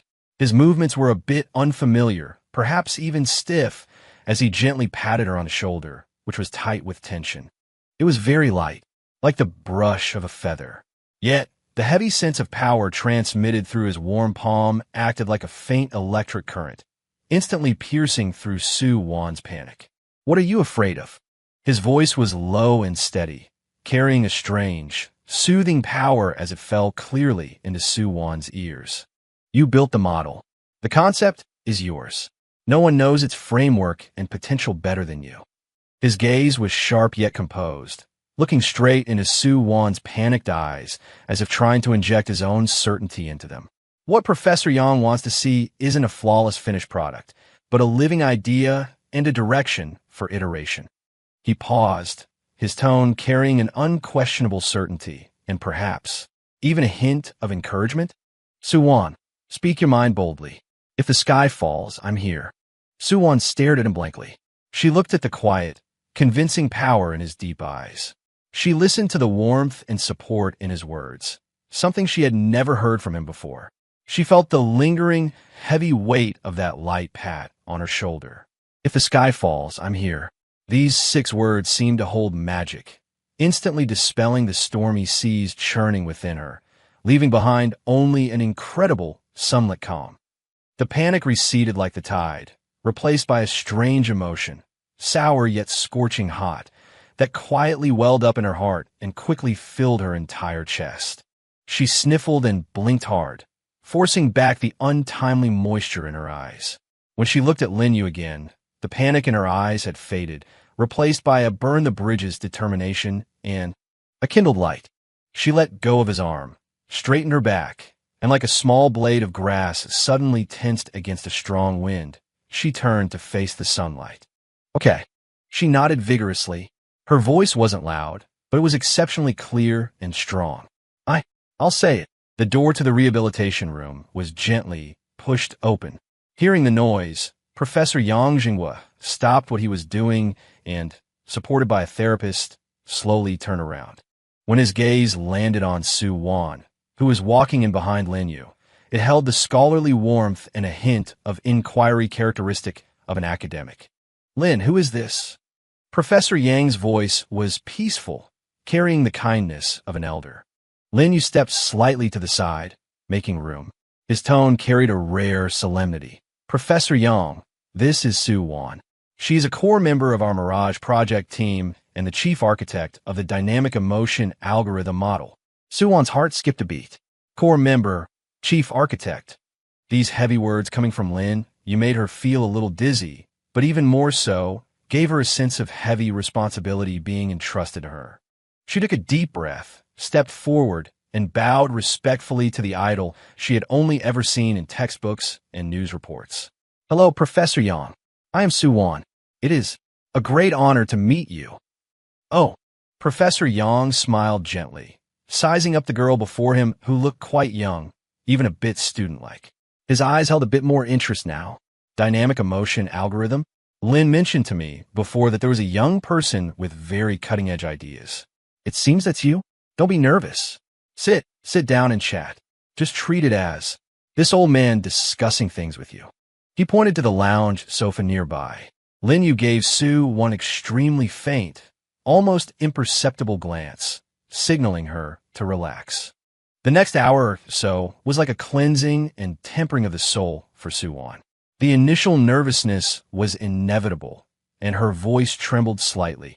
But when the topic truly cut into the algorithm model she had poured her heart and blood into, polished repeatedly and all but carved in her bones, those complex logics, exquisite architectures, bottlenecks encountered, and unconstrained solutions surged from her mouth, fluent, clear, and possessing a life of their own, carried by a self-forgetful passion. She spoke rapidly. When reaching key points, she even forgot that sitting opposite her was a titan of the field, forgot that her Linda Skinner boss was sitting right next to her. Her eyes shone incredibly bright, and her hands gestured unconsciously, attempting to visualize those abstract code logics. She was no longer that little intern crushed by 10 reports, no longer that little rabbit shivering in the elevator. At this moment, she was radiant, like a star that had finally been wiped free of dust to burst forth with dazzling light. Professor Yang listened with extreme seriousness, occasionally raising a few critical questions from sharp angles that cut straight to the core. Every question made Suwon's heart tighten, but immediately after, her deep-seated thoughts on the model and those unformed optimization ideas were miraculously triggered by these queries. Inspiration sputtered like sparks, making her answers even more profound and forward-looking. The sensation of being enlightened by her idol and having her train of thought suddenly clear up made her cheeks flush with excitement. Lin Yu sat quietly to the side the entire time, like the most steady backdrop. He didn't interrupt, only casting a calm glance whenever Suwon briefly stumbled over a difficulty, or giving the slightest nod after she explained a key point. He was more like a silent guardian, a steady anchor, providing voiceless yet solid support amidst the storm of her thoughts. When Suwon finally finished explaining the last optimization direction and stopped, parched, a brief silence fell over the rehabilitation room. Professor Yang leaned back on the sofa, fingers lightly tapping the armrest, wearing a profound expression of deep thought. Sunlight streamed through the window, landing on his graying hair. Suwon's heart instantly leaped to her throat, her fingers unconsciously twisting the hem of her clothes. She looked at Lin Yu uneasily, but he just gave her a calm look that said, "Be patient." A few seconds later, Professor Yang slowly raised his head. His gaze landed on Suwon, no longer with gentle inquiry, but with an undisguised, sharp light of surprise and high appreciation. "Good. Very good." Professor Yang's voice boomed, carrying the excitement of discovering an uncut gem. "Bold ideas, novel architecture, especially that asymmetrical emotional feedback loop you proposed. It cleverly avoids the linear constraints of traditional models. Very inspiring. And that optimization direction based on dream fragment analysis you mentioned at the end." Suwon, his gaze toward her was full of approval. The younger generation is truly to be reckoned with, truly formidable. He turned to Lin Yu, beaming. "Shaolin, you scouted this core member well. You have a keen eye. This girl has a bright future."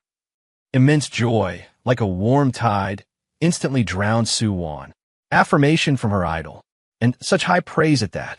She was so excited her cheeks turned red, her eyes shining as if filled with stars. For a moment, she didn't know what to say, so she could only bow repeatedly. Thank you, Professor Yang. Thank you. I will definitely keep working hard. Lin Yu stood up, a faint smile on his face as well, and nodded slightly to Professor Yang. You flatter us, Elder Yang. It is she who has the potential herself. Coming out of the sanatorium, they sat back in the black Maybach. The cabin was still filled with the crisp scent of cedar, but the atmosphere was completely different. Su Wan was still immersed in immense excitement and agitation.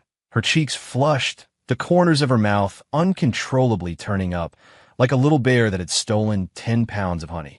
President Lin, did you hear that? Professor Yang praised me. He said my ideas were bold, my architecture novel, that I have a boundless future. She couldn't help but turn to look at the man in the driver's seat, her voice chirping with joy, her eyes sparkling. Lin Yu started the car and drove smoothly out of the sanatorium gates. Through the rearview mirror, he glanced at the girl in the back seat who was so excited she was about to dance. Sunlight spilled through the window onto her bright, smiling face. Those eyes were filled with pure joy and brilliance, even more dazzling than the sun outside. His fingers gripping the steering wheel tapped lightly once. His mouth, at an angle Su Wan couldn't see, curved into a distinct and soft arc. Ma'am, I heard. His voice remained low, yet it lacked some of its usual cold hardness, carrying a trace of imperceptible warmth. So, intern Su, he changed the subject, his tone carrying a familiar intonation belonging to Lin the Skinner. For Monday's 10 reports, can they be submitted with a bit more depth? The smile on Su Wan's face froze instantly. The tiny bit of gratitude she had just barely mustered for the capitalist vanished in an instant. As expected, a capitalist is a capitalist. The essence of exploitation never changes. She turned her head away, puffing out her cheeks, ground her teeth at the scenery rapidly retreating outside the window, and muttered under her breath. Slave driver. Her voice was faint, but in the quiet carriage, it was clearly audible. Lin Yu looked through the rearview mirror at the pouting profile reflected there, and the amusement in his eyes spread silently. 11. The tenderness beneath the iceberg. Days slipped by amidst busyness, exploitation, intermittent outbursts of frustration, and occasional, unexpected surprises. At Phantom Tech, especially under the special care of Big Boss Lin, Su Wan was growing at rocket speed. Her feelings toward that iceberg boss on the top floor were as complex as a tangled ball of yarn. Teeth-gritting hatred, mainly directed at the endless reports, mixed with a tiny bit of gratitude for being recognized, limited only to the Professor Yang incident, and an indescribable awkwardness that arose from being teased every now and then. For example, when she worked overtime late into the night, famished and sighing over instant noodles, a beautifully packaged, steaming portion of high-end Japanese cuisine or nourishing soup would magically appear on her desk. There was no card, but she knew who it was even if she thought with her toes.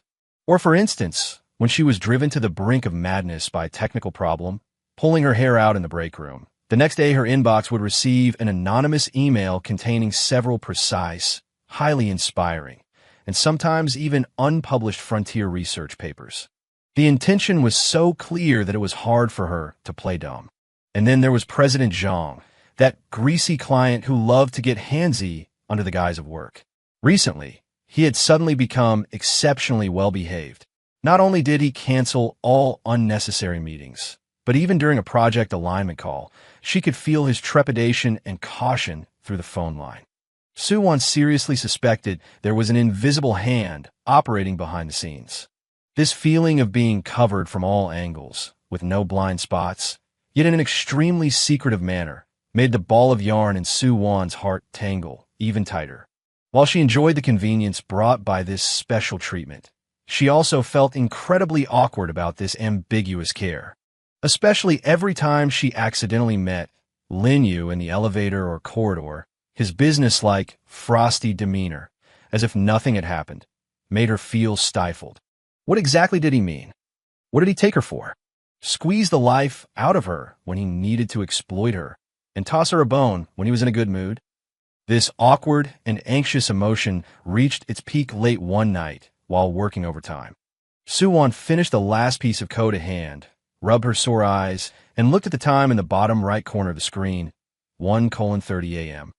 The entire technical department had long been empty. Only the solitary lamp at her station remained lit. She was tired and hungry. She sighed and habitually glanced at her desk. It was empty. No mysterious takeout tonight. A subtle sense of disappointment quietly slid across her heart, but she immediately suppressed it by force. What are you thinking? Do you really expect a capitalist to be charitable every day? She packed her things and dragged her exhausted body toward the elevator lobby. The building was terribly quiet late at night. Only her own footsteps echoed in the empty corridor. The elevator descended slowly. Ding! The doors opened on the first floor. Suwon walked out with her head down, her mind still mulling over a small optimization for the code she just wrote. Just a few steps out of the corner of her eye, she seemed to glimpse a familiar car parked in the shadows to the side of the building entrance. The black body almost blended into the night under the dim streetlights, but that sleek, domineering silhouette and the striking hood ornament. It was Lin Yu's Maybach. So late, and he hasn't left yet. Or, did he just get back? Suwon's footsteps paused subconsciously. Inexplicably, she didn't walk directly toward the main gate, but lightened her steps and, using a giant potted plant at the entrance as cover, quietly edged in that direction. The car window was rolled down halfway. She saw Lin Yu. He was leaning back in the driver's seat, his head slightly tilted up, eyes closed. The dim light of the street lamp slanted across his chiseled profile, outlining his deep features. Between his brows sat a fatigue so thick it couldn't dissolve, and there were faint dark circles under his eyes. One hand rested on the steering wheel, and the other was actually holding a tablet. The screen was still emitting a faint glow. Suwon's heart felt like it had been gently bumped by something. So icebergs get tired too. And tired like this, yet still reading documents. Just then, a cool night breeze blew past. Achoo! An unexpected sneeze broke the silence of the late night. Suwon was scared out of her wits. She instinctively covered her mouth. Crap! Exposed. Sure enough, inside the car, Lin Yu's eyes snapped open instantly. In the dim light, those profound eyes were like cold stars suddenly ignited, sharp, alert, and sweeping with precision toward the potted plant where Suwon was hiding. I'm done for. Suwon wailed internally, wishing the ground would just open up and swallow her whole. She stood frozen in place like a stalker caught in the act, uncertain whether to flee or stay put. The car window rolled all the way down. Lin Yu's gaze cut through the gloom, locking firmly onto the stiff figure behind the potted plant. His face was expressionless, save for a slight furrow of his brows that suggested the annoyance of being disturbed and a trace of curiosity. Suwon. His voice held the slight huskiness of a sleepless night, sounding exceptionally clear in the silence. Bracing herself, Suwon dawdled out from behind the plant, head lowered like a child who had done something wrong. Lin, President Lin. I just got off work. I was passing by. Her voice trailed off, lacking all conviction. Seeing her burying her head in the sand like an ostrich, Lin Yu's frown deepened, and his voice turned cold. This late? Overtime again. His tone carried obvious disapproval. The project. Wrapping up the project. Suwon defended in a whisper. Lin Yu didn't say another word. He just stared at her. His gaze felt heavy, making Suwon's scalp tingle. Just as Suwon thought he was about to lose his temper and lecture her, he suddenly pushed open the car door, stepped out with his long legs, and got off. His tall figure, carrying the chill of the night wind and a faint, cold scent of cedar, instantly overshadowed Suwon. She instinctively took a small step back. Lin Yu walked straight up to her, close enough that Suwon could clearly see the red veins in his eyes. He said nothing. He simply took off the dark gray cashmere coat he was wearing. With the warmth and scent of his body still on it, the high-quality cashmere coat was wrapped around Suwon with an irresistible force. His movements were somewhat stiff, perhaps even a bit rough, as if he were completing a task. Warmth instantly enveloped Suwon's body, which had been chilled by the night wind, and his unique, crisp cedar scent aggressively invaded her senses. Suwon was completely dumbfounded, her mind a blank. She froze in place like a statue under a spell. Lin Yu didn't seem to find anything inappropriate about his actions. Having done all this, he didn't even glance at Sue Wan's instantly flushing cheeks or her wide, staring eyes. He turned, pulled open the passenger door, and spat out two concise words, "Get in." The car cruised smoothly through the silent city streets late at night. Streetlight filtered through the windows, casting flickering shadows inside the cabin. Sue Wan, wrapped in the cashmere coat that was far too large for her, curled up in the passenger seat like a child who had stolen an adult's clothes. The lingering body heat and the crisp cedar scent on the coat enveloped her completely, making her stiffen, afraid to move a muscle. Her cheeks were burning hot, and her heart beat so fast it felt like it might burst out her chest. She stole a glance at the man in the driver's seat. Lin Yu was focused on the road ahead, his side profile looking cold and chiseled amidst the interplay of light and shadow. He seemed exhausted, with fatigue lingering between his brows that he couldn't shake off, yet his hands gripping the steering wheel remained steady and powerful. The car was quiet, save for the low hum of the engine. That sudden, domineering gesture of draping the coat was like a stone thrown into the lake of her heart, stirring up ripples that refused to settle. The awkwardness, anxiety, and the resentment she had accumulated earlier were, in this moment, scattered by a stronger, more chaotic emotion. What on earth does he mean?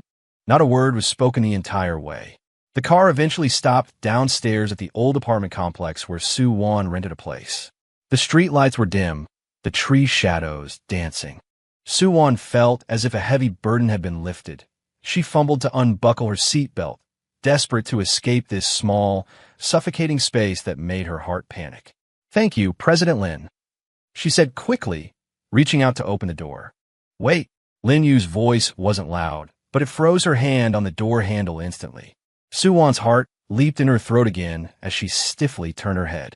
Lin Yu wasn't looking at her. His gaze was fixed on the dim streetlight outside the window, his fingers unconsciously tapping on the steering wheel. His profile looked exceptionally deep in the shadows. He seemed somewhat hesitant. For the decisive President Lin, this was an absolutely unprecedented emotion. The car fell once again into a subtle, viscous silence. The air seemed to stop flowing. Sue Wan held her breath, feeling every second drag on like a century. What is he going to say? Scold me for working too late? Or is it? Just as Sue Wan was about to be driven mad by the silence, Lin Yu finally turned his head slowly. His gaze, heavy and almost tangible, landed squarely on Sue Wan's face. In those deep eyes, the sharpness usually present when he scrutinized documents was gone, as was the wicked, teasing mirth he displayed in the elevator. All that remained was an indescribable complexity and focus. It was as if he were looking through her, searching for something, or perhaps confirming something. He looked at her, watching for a long, long time. Long enough that Sue Wan could almost hear the sound of her own blood rushing through her veins. Then he let out an extremely soft, barely audible sigh. The sigh was faint, yet it seemed to carry a crushing weight as it landed upon the tip of Sue Wan's heart. He reached out his hand, not to pat her shoulder or back as he had at the sanatorium. Instead, he reached directly toward her cheek. His fingertips, cool and rough with thin calluses, brushed extremely gently and carefully past a strand of hair at her temple that had been messed up by the night breeze. His movements were as slow and gentle as if he were handling a rare treasure, carrying a kind of near-pious reverence. The warmth of his fingertips transmitted through her skin, bringing a faint sensation of electric current. Sue Wan's body trembled violently. It was as if a freezing spell had been cast on her. She froze in place, her breathing stalling completely. Her mind went blank, leaving only the cool touch at her temple, infinitely amplified. Lin Yu's gaze grew even deeper along with the movement of his fingertips. He gazed at her smooth temple, his look so focused it bordered on greed, as if he were caressing a memory lost and found, filled with a thickness that could not be dissolved, of attachment and pain. "Right here." His low voice sounded in the quiet car, carrying a dreamlike huskiness, as soft as a whisper. "Before, there was a small scar from falling off a bike. How come? It's gone." His fingertips, filled with immense pity and a lost sort of bewilderment, rubbed gently and repeatedly over the smooth skin of her temple. as if there really should be a unique mark there belonging to Soo-won. Soo-won froze completely. The blood in her entire body seemed to rush to the top of her head in that instant, only to freeze in ice the next second. The spot on her temple touched by his fingertips felt like it had been seared by a branding iron, the burning sensation spreading instantly to her whole body. However, what made her soul tremble even more than the touch was the content of his words. A scar? From falling off a bike? Her temple? No. From childhood to adulthood, her forehead had been perfectly smooth. She had hardly even had a pimple there. How could an extremely absurd, yet fatally attractive notion split through her chaotic mind like lightning, instantly illuminating all the details ignored during this period, all the inexplicable familiarity, all the complex emotions in his eyes. Bang! The loud sound of the door closing was exceptionally piercing in the quiet night. As if chased by an evil spirit, Soo-won used all her strength to push the car door open and charged into the dim stairwell without looking back. Her footsteps were staggering, her retreating figure panic-stricken. She did not look back. So, she did not see, after she fled, that black Maybach remained quietly in place, not leaving for a long time. The window rolled down. Lin Yu leaned back in the driver's seat, a lit cigarette between his fingers. The scarlet spark flickered in the darkness, illuminating the obscure silhouette of his side profile. He gazed at the window belonging to Sue, one that had long since vanished into the depths of the dark stairwell, his eyes sinking as deep as undissolvable thick ink. The night breeze blew past, ruffling the bangs of his forehead to reveal a deep furrow between his brows. After a long while, he raised his hand, took a harsh drag on the cigarette, and then forcefully extinguished the butt in the car's ashtray. The white smoke blurred the bottomless pain, and resolution surging in his eyes. 12 fragments of memory after that night. Something between Soo-won and Lin Yu underwent a subtle, yet irreversible change. Soo-won began to deliberately avoid Lin Yu. No more chance encounters in the pantry. No more narrow paths crossing in the elevator. She even tried to replace work reports with emails whenever possible. She was like a frightened snail, shrinking herself back into a thick shell.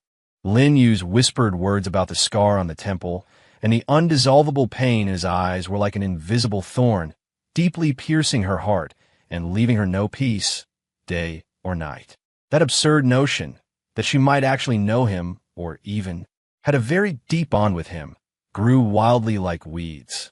She secretly searched the name Lin Yu online. There wasn't much information, only some business reports and official information about Huanjia Technology, without a trace of his private life.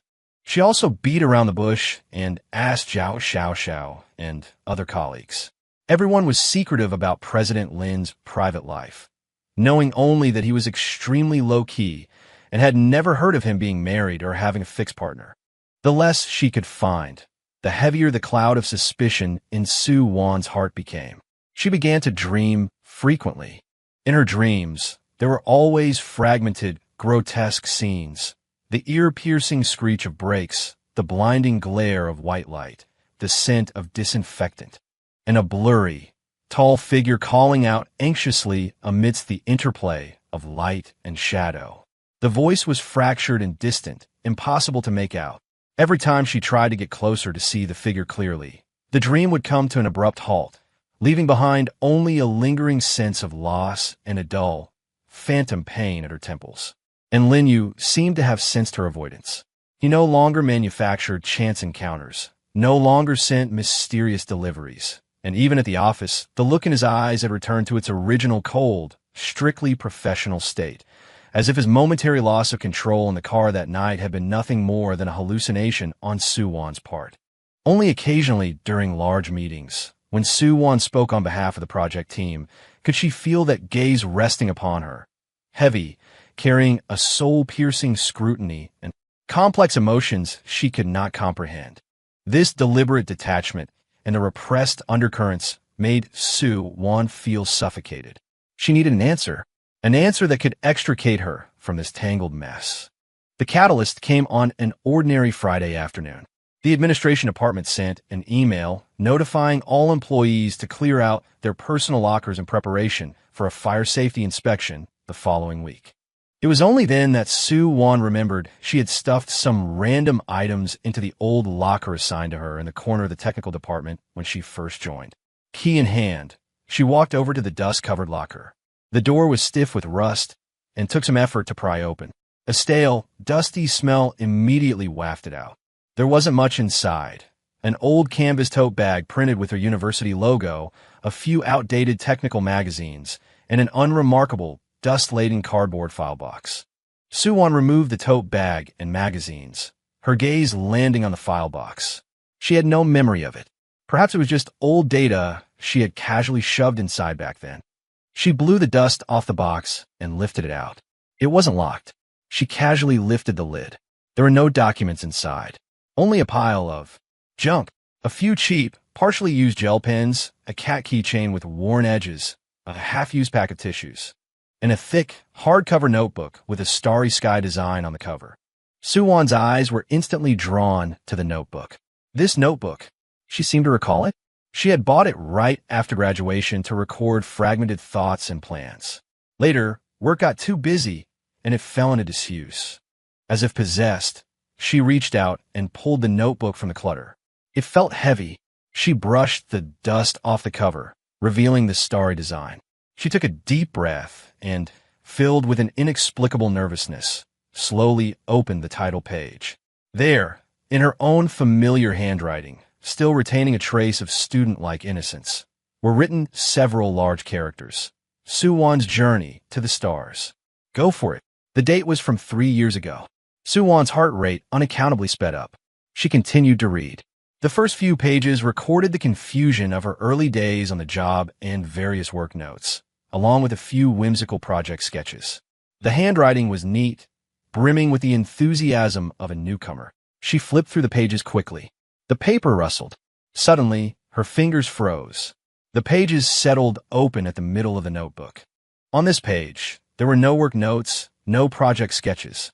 There was only a drawing, sketched with a black gel pen. The lines were somewhat immature, yet drawn with extreme seriousness and intensity. The drawing depicted a man's profile. The lines outlined a sharp jawline, a high bridge of the nose, thin lips pressed tight, and thick lashes slightly lowered. That coldness and focus between the brows, even with the simple strokes, exuded a familiarity that practically leapt off the page. It was Linyu, beside the outline of the man's profile, in handwriting just as serious, perhaps even bordering on reverent. The entire page was filled with tiny, densely packed characters. They were not work notes, nor were they plans. Instead, written over and over again, repeatedly filling the space, was the same name. Linyu, Linyu, Linyu, Linyu. Those ink marks, some heavy and some light, layered over one another, were like silent cries. They carried the purest, most fervent, and most undisguised adoration and longing of a young girl, piercing through 3 years of time to rush straight at her. They crashed violently into Sue Wan's vision. Boom! Sue Wan felt as though something had exploded in her mind. An overwhelming dizziness instantly seized her. She stumbled back a step, her back slamming heavily against the cold metal door of the locker with a dull clang. The notebook slipped from her grasp and fell to the floor, lying open to the page filled with the name Linyu. She leaned against the cold, iron door, gasping for air, trying to calm the heart pounding so hard it felt like it would burst through her chest. A sharp, piercing pain shot through her temple. It felt like countless needles stabbing her all at once. Fragmented images, like film reels on fast forward, accompanied by a deafening roar, flooded insanely into her mind. A night of pouring rain, the headlights of a car skidding out of control, the screech of brakes, a massive impact, the agonizing pain of her body being thrown into the air and crashing down heavily. The ghastly white ceiling of a hospital, the pungent smell of disinfectant, the stiffness of being unable to move her whole body. A blurry, tall silhouette guarding her bedside day and night, tightly holding her hand, his palms searing hot. A low, hoarse voice repeating broken sentences in her ear over and over. One like, "Don't be afraid. I'm here. I beg you. Open your eyes." She finally woke up, gazing blankly at that haggard, stubble-covered, yet still heart-stoppingly handsome face. The ecstasy that instantly erupted in his eyes almost scorched her. He clumsily fed her porridge, moving with extreme caution for fear of burning her. He pushed her wheelchair, taking her downstairs to bask in the sun. The sunlight fell on his focused profile, softening his cold, hard features. At the entrance of the Civil Affairs Bureau, holding two bright red booklets, his usually stern face revealed a rare trace of nervousness and clumsy tenderness. The tips of his ears flushed a suspicious red. In their tiny rental apartment, she curled up on the sofa, watching a movie while he sat nearby, working a laptop on his knees. She secretly tucked her freezing feet under the hem of his warm sweater. He stiffened but didn't push her away, only glancing at her helplessly, the corners of his mouth quietly ticking up. At the company annual party, she was goaded into singing. So nervous, she forgot the lyrics and sang off-key, her face flushed red. He sat in the furthest corner offstage, watching her with a focused gaze and an indulgent smile, secretly recording her most embarrassing moment with his phone. And her temple, there really was a faint scar. It was from when she first learned to ride a bike and fell. Later, she used expensive scar removal cream, fading it until it was almost invisible. He actually remembered it so clearly. All the memory fragments, like a flood breaking a dike, surged and collapsed that invisible barrier, bringing vivid colors, sounds, textures, and even that once bone-deep love and sweetness, instantly filling her blank mind. He was Linyu, her boss, her husband. A short scream, filled with immense pain and realization, escaped Sue Wan's throat. She could support herself no longer and slid down the cold iron door to the floor, clutching her splitting head tightly with both hands. Tears poured out like broken pearls, instantly blurring her vision. On the ground, that open notebook, that page filled with the name Linyu, silently narrated a forgotten love as deep as the sea in the dim light. Top floor, CEO's office. Outside the massive floor-to-ceiling windows, the setting sun was like molten gold, dyeing the entire city a warm orange red. Linyu stood before the window, his straight back betraying a trace of imperceptible loneliness. He held a cup of black coffee that had long gone cold, yet he didn't drink. His deep gaze rested on the horizon, though his focus lay nowhere in particular. The internal office phone rang abruptly, breaking the silence. Linyu snapped back to reality, put down the cup, walked back to the desk, and pressed the answer button. Speak. Mr. Lin, the receptionist Lily's voice held hesitation and urgency. There seems to be a situation in the technical department. Suwon, she. Linyu's heart sank violently. An ominous premonition instantly seized him. His voice turned suddenly sharp and cold. What happened to her? She was just over by the lockers. She seems to have suddenly felt unwell. She fell down. She's crying really hard. Xiao and the others are with her, but Suwon's state is very wrong. She keeps shaking, holding her head. Lily's voice was panicked. The lockers? Linyu's pupils contracted sharply. He instantly remembered something. That specific locker he had strictly ordered the admin department not to touch. The one reserved specifically for her, containing her old belongings from before she joined. Could it be? Massive panic, like a giant icy hand, instantly clenched his heart. He cared about nothing else, slammed the phone down, and like an enraged cheetah, turned and sprinted toward the office door. Bang! The heavy solid wood door was flung open by him, crashing against the wall with a loud noise. He rushed out of the office and charged toward the private elevator, his knuckles turning white from the force as he frantically pressed the down button. The instant the elevator doors slid open, he strode in and punched the button for the technical department.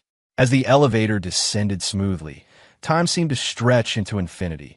Every second was pure torture. Wanlong, what did you see? What have you remembered? Was it those sweet memories of the past? Or that heart-wrenching car accident? Will you hate me? Countless thoughts collided wildly in his mind, leaving him barely able to breathe. With a ding, the elevator doors parted. Linyu tore out like a black whirlwind, making a beeline for the storage area in the corner of the technical department. From a distance, he spotted that small figure. Suwon was curled up on the cold, dusty floor, her back resting against the equally cold metal doors of the lockers. Her head was bowed, her long, raven hair hanging in messy strands that obscured most of her face. Her slender shoulders trembled violently. Suppressed, broken sobs drifted out intermittently, like the whimpering of a wounded animal, wrenching at the heartstrings of anyone who heard. Zhao Xiao and several other female colleagues crowded around her, offering helpless comfort, their faces etched with anxiety. Wanwan, say something. Don't scare us. Is it your headache again? Should we call an ambulance? Suwon, can you hear us? Lin Yu's footsteps came to an abrupt halt. Across the span of a few meters, he stared at that figure curled in the corner, radiating immense sorrow and pain. It felt as if an invisible hand were violently tearing his heart apart. The agony instantly spread through every limb and bone in his body. He walked toward her, each step as heavy as lead. When the colleagues surrounding Suwon saw Lin Yu, they fell instantly silent, subconsciously parting to make way, their faces filled with shock and awe. Lin Yu didn't look at anyone. From start to finish, his gaze was locked firmly on that tiny, trembling figure. He reached her and crouched down. His movements were slow and heavy. He reached out, his fingertips trembling imperceptibly and gently, with extreme caution, brushed away the messy hair plastered to her cheeks by tears. His touch was incredibly tender, as if he were handling a fragile, rare treasure. Her small, pale, wet face was revealed. Crystal-clear teardrops clung to her long lashes. Her cheeks were stained with tears, and her eyes were red and swollen like peaches. She seemed still immersed in the massive emotional shock. Her eyes were unfocused, filled with confusion and pain. Lin Yu's heart ached to the point of suffocation.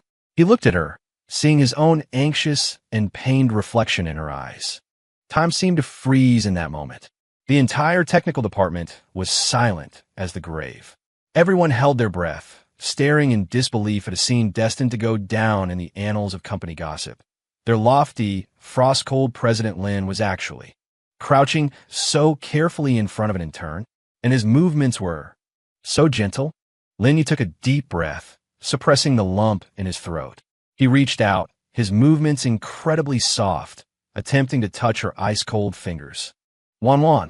His voice was terribly hoarse, laced with the immense fear of someone afraid to lose what they had just regained, and filled with caution. Look at me. It's me. Just as his fingertips were about to brush against her, Suwon, who had kept her head lowered in agony, suddenly looked up. Those eyes, washed by tears, were now like ignited stars, shockingly bright. Gone was the confusion. Gone was the pain. All that remained was a piercing clarity that had broken through the fog, and a burning, scorching flame. She looked at Lin Yu, who was inches away, gazing into his eyes filled with pain, worry, and bottomless affection. The next second, under the horrified gazes of the crowd, who looked as if they had been collectively turned to stone, Suwon suddenly reached out and wrapped her arms around Lin Yu's neck. Her movement was fast, precise, fierce, carried by a resolve to risk everything. Then, under the world-shattering gaze of every Illusion Tech employee present, she stood on her tiptoes, used all her strength, and fiercely, precisely pressed her lips against Lin Yu's thin lips, lips that usually remained tight and dispensed only cold commands. MMPH. Lin Yu's pupils dilated to the extreme. His mind went blank, the soft, trembling, yet incredibly real sensation on his lips, carrying the salty taste of tears and her unique, sun-kissed scent. It was like the most violent electric current, instantly piercing through all his reason and defenses. Time truly stood still. The entire technical department was silent enough to hear a pin drop. Only the old server in the corner continued to emit a low hum. Suwon pressed tightly against him, kissing him with chaotic abandon, even biting him with a hint of ferocity. It was as if she wanted to convey the 3-year void, all the grievances, confusion, anger, and the immense ecstasy of regaining what was lost, fiercely transferring it all to him through this kiss. A few seconds passed, or Perhaps it was as long as a century. Soo-won abruptly let go, took a step back, and created some distance between them. Her cheeks were flushed crimson from excitement and lack of oxygen. Her chest heaved violently, and her lips looked particularly rosy and alluring due to the violent act just now. She tilted her head back, and with eyes burning as bright as flames, she stared fixedly at Lin Yu. Every word she spoke smashed into the silent air, and into Lin Yu's chaotic mind, with absolute clarity. Lin Yu, I remember now. I remember everything, including... She took a short breath, her eyes flashing with a gleam of cunning and burning resolve, her voice ironclad. You took advantage of my amnesia and tricked me into calling you uncle for 3 months. And you forced me to write 10 reports. How are we going to settle this score? How about considering remarriage? Now, immediately, right this second. 14. The declaration of remarriage. The entire technical department of Phantom World Technology fell into a strange, vacuum-like dead silence. The low hum of the servers became the only background noise. Dozens of eyes widened into circles. Mouths gaped open wide enough to fit a goose egg, and gazes focused in unison on the two people at the center of the storm. Soo-won, with her slightly disheveled clothes, flushed cheeks, and eyes shining like searchlights, and President Lin, who stood stiffly on the spot after being forcibly kissed, his usually cold face wearing a near-blank expression for the first time. Remarriage? Uncle? 10 reports? The massive amount of information was like a nuclear explosion. The shockwave instantly destroyed the worldview and CPUs of all the onlookers. The folder in Xiao's hand hit the ground with a clatter, but she remained completely oblivious. She just clamped her hand tightly over her mouth, her eyes wide as copper bells, flashing with a manic gleam of someone thinking, "My ship is officially real." Lin Yu remained in the posture of having had Soo-won's arms around his neck, his body as stiff as a stone statue. The lingering soft warmth on his lips and that tearful, domineering, chaotic kiss burned like a brand. In his deep eyes, shock swept through like a tsunami, washing away his usual composure and restraint until they were scattered and broken. He looked at the woman before him, face upturned, like a proud little lion with its fur ruffled. Her eyes were so bright, so clear, carrying the wild ecstasy of something lost and found, the anger of being deceived, and that familiar courage and love that belonged only to Soo-won, reckless and absolute.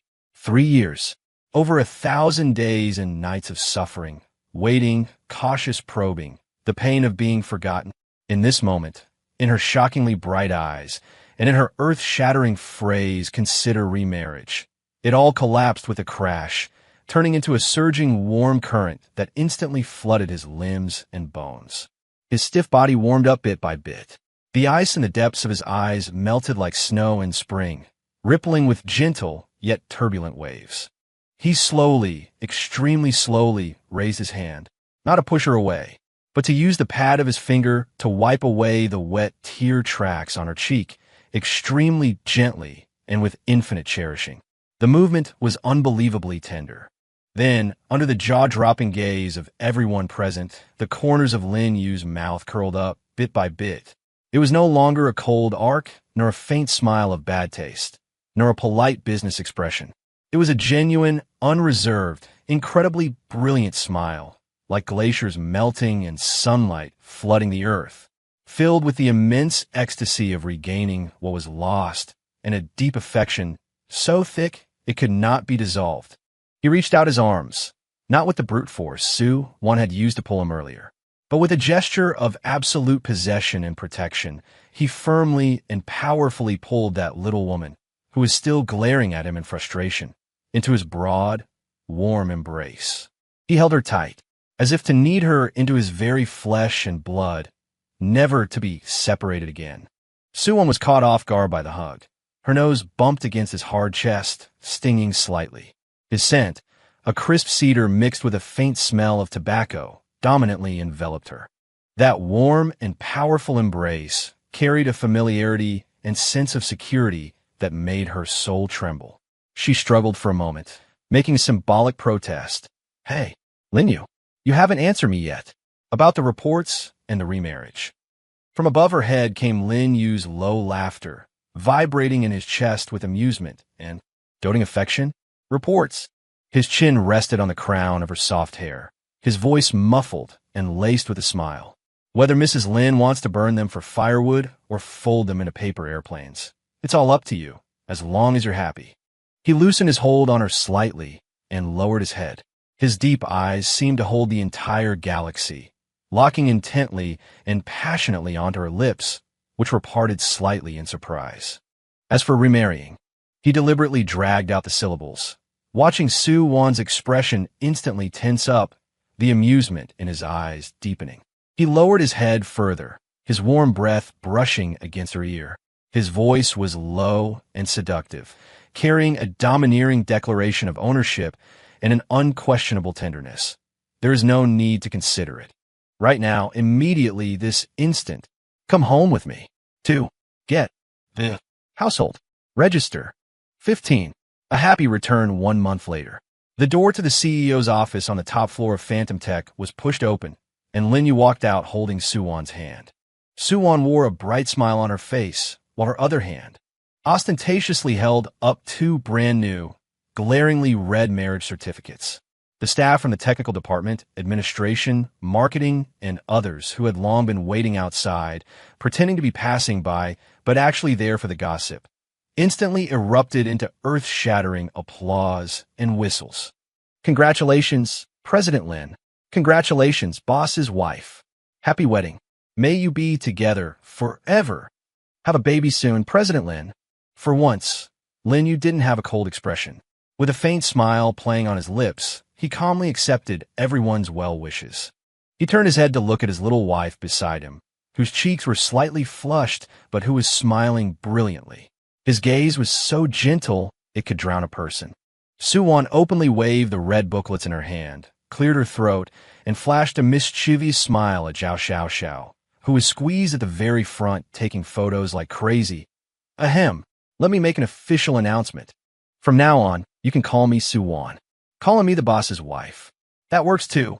However, she changed her tone, glancing at the tall, handsome man beside her with a hint of smugness. If you want to call your president, Lin. She paused deliberately, watching Lin Yu raise an eyebrow slightly, then enunciated clearly and loudly. You have to pay extra. Haha. The boss's wife is mighty. President Lin, did you hear that? Pay extra. The entire top floor was instantly drowned in raucous laughter and cheering. Lin Yu looked at the spirited, mischievous little woman beside him, the amusement in his eyes nearly overflowing. He shook his head helplessly, reached out, and naturally wrapped his arm around her shoulder, pulling her tighter into his embrace. He lowered his head and whispered in her ear, in a voice only the two of them could hear. Fine. Pay extra. My salary card is under your control. And I'm under your control, too. Permanent edition. Mrs. Lin. Su Wan tilted her face up, crashing into his eyes filled with stars and doting affection. Her eyes curved in a smile like a little fox that had stolen some honey. Sunlight poured through the massive floor-to-ceiling windows, casting their embraced silhouette into a long, long shadow. Outside the window was the bustling city. Inside the window was a perfection that had been lost and found again. Su Wan hummed a tune, buzzing about like a happy little bee as she rummaged through the walk-in closet. With the marriage certificate in hand and the wedding being planned, she could finally openly move her things back to her home. Lin Yu's ridiculously large penthouse, decorated so coldly it looked like a showroom. That capitalist, his taste is as frigid as ever. Su Wan grumbled as she discovered a dusty, old cardboard box deep inside a massive, barely used wardrobe. What's this? She curiously dragged the box out. It was heavy. She brushed off the dust and opened the lid. It wasn't anything valuable inside, but rather, old things? A few t-shirts she had worn in college, washed until they were faded. A cat plushie with worn edges. A few comic books with dog-eared pages. And a thick notebook with a black leather cover. It looked much older than the Starry Sky notebook she had found in the company locker. Su Wan picked up the black leather notebook. There were no markings on the cover. With a hint of curiosity, she turned to the first page. The familiar, sharp, and powerful handwriting belonging to Lin Yu came into view. She smiled at me today, her eyes curved like crescent moons. Stupidly cute. Date. For years ago. Suwon's heart skipped a beat. She couldn't wait to read on. Worked overtime until 10. Found out she had just left too. Secretly followed her all the way to ensure she entered her residential compound safely. She likes to kick little stones when she walks, like a primary schooler. She actually discussed with someone in the pantry whether I was transformed from an AI. The reason being that I never drink milk tea. Took her home. It's raining. The umbrella was too small. Half her shoulder got wet. Must get a bigger one next time. Her proposal was riddled with holes. I criticized it a bit too harshly. Seeing her eyes turn red, I felt a bit regretful. Next time, be more tactful. She wore a red dress today, like a ripe little tomato. It made me dizzy just looking at her. Wanted to take a bite. Damn it. She actually smiled so sweetly at that new intern. The way that kid looks at her isn't right. Need to find a reason to transfer him to the Africa branch. The accident was my fault. If I hadn't let her go home alone that day. Wan, I beg you, don't leave me behind. She woke up. She doesn't remember me. She called me. Mr. Lin. Felt like a knife. She's chasing after me again. Eyes sparkling. Just like in the beginning. But she's forgotten. She's forgotten everything. Including loving me. Sent her Japanese food. She shared it with her colleagues. Fine. I suppose she has a way with winning people over. Sent her roses. She said it was a departmental perk. She's getting bolder. Forced her to do 10 reports. Was that too harsh? But the way she looks when she pulls an all-night really makes me want to bully her. Stood guard downstairs all night. Only dare to leave after seeing her come out safely. Want to hold her. Miss her so much I'm going crazy. The scar on her forehead. It's really gone. Just like the 3 years erased between us. She kissed me. She remembers. She said, let's remarry. Wan, my Wan, is back. The last page of the diary stopped it yesterday. The ink was very fresh. There was only one line. Permanent, Mrs. Lin. Came home today. Suwon cradled the heavy diary, devouring it page by page. Tears slid silently down her face, dripping onto the yellowed paper and blooming into small, dark stains. It turned out that during the years she had forgotten, during the days she was re-pursuing him, this man had been loving her and guarding her in such a clumsy yet profound way, chronicling every little detail about her. Behind what she thought was exploitation, coincidences, and the sadistic whims of an ice-cold boss, lay his carefulness over what he had lost and found again, his unspeakable pain, and a love he wrote with his very soul. She held the diary, laughing through her tears. It turned out that after all the twists and turns, whether it was amnesia or reunion, the starlight she chased had never faded away. He had always been there. 16 proof of love. Behind her, beside her, in her heart. What are you looking at? You're smiling like a fool. Lin Yu's deep voice came from the doorway. He had just finished a video conference. He had loosened his tie and was leaning lazily against the doorframe. Suwon looked up. Tear tracks still stained her face, yet her smile was incredibly brilliant. She held up the black leather diary and shook it, her eyes shining as if they held the entire galaxy. I'm reading about a certain duplicitous capitalist who secretly loves me and gets jealous. The ironclad proof.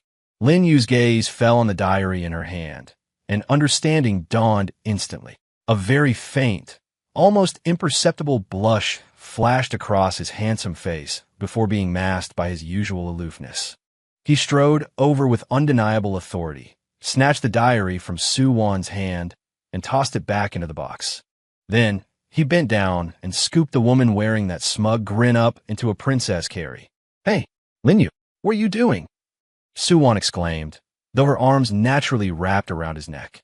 Lin Yu carried her, striding towards the bedroom, his voice low and dangerous, filled with a deep smile and a declaration. Destroying the evidence. And while I'm at it, collecting some interest, Mrs. Permanent Lin,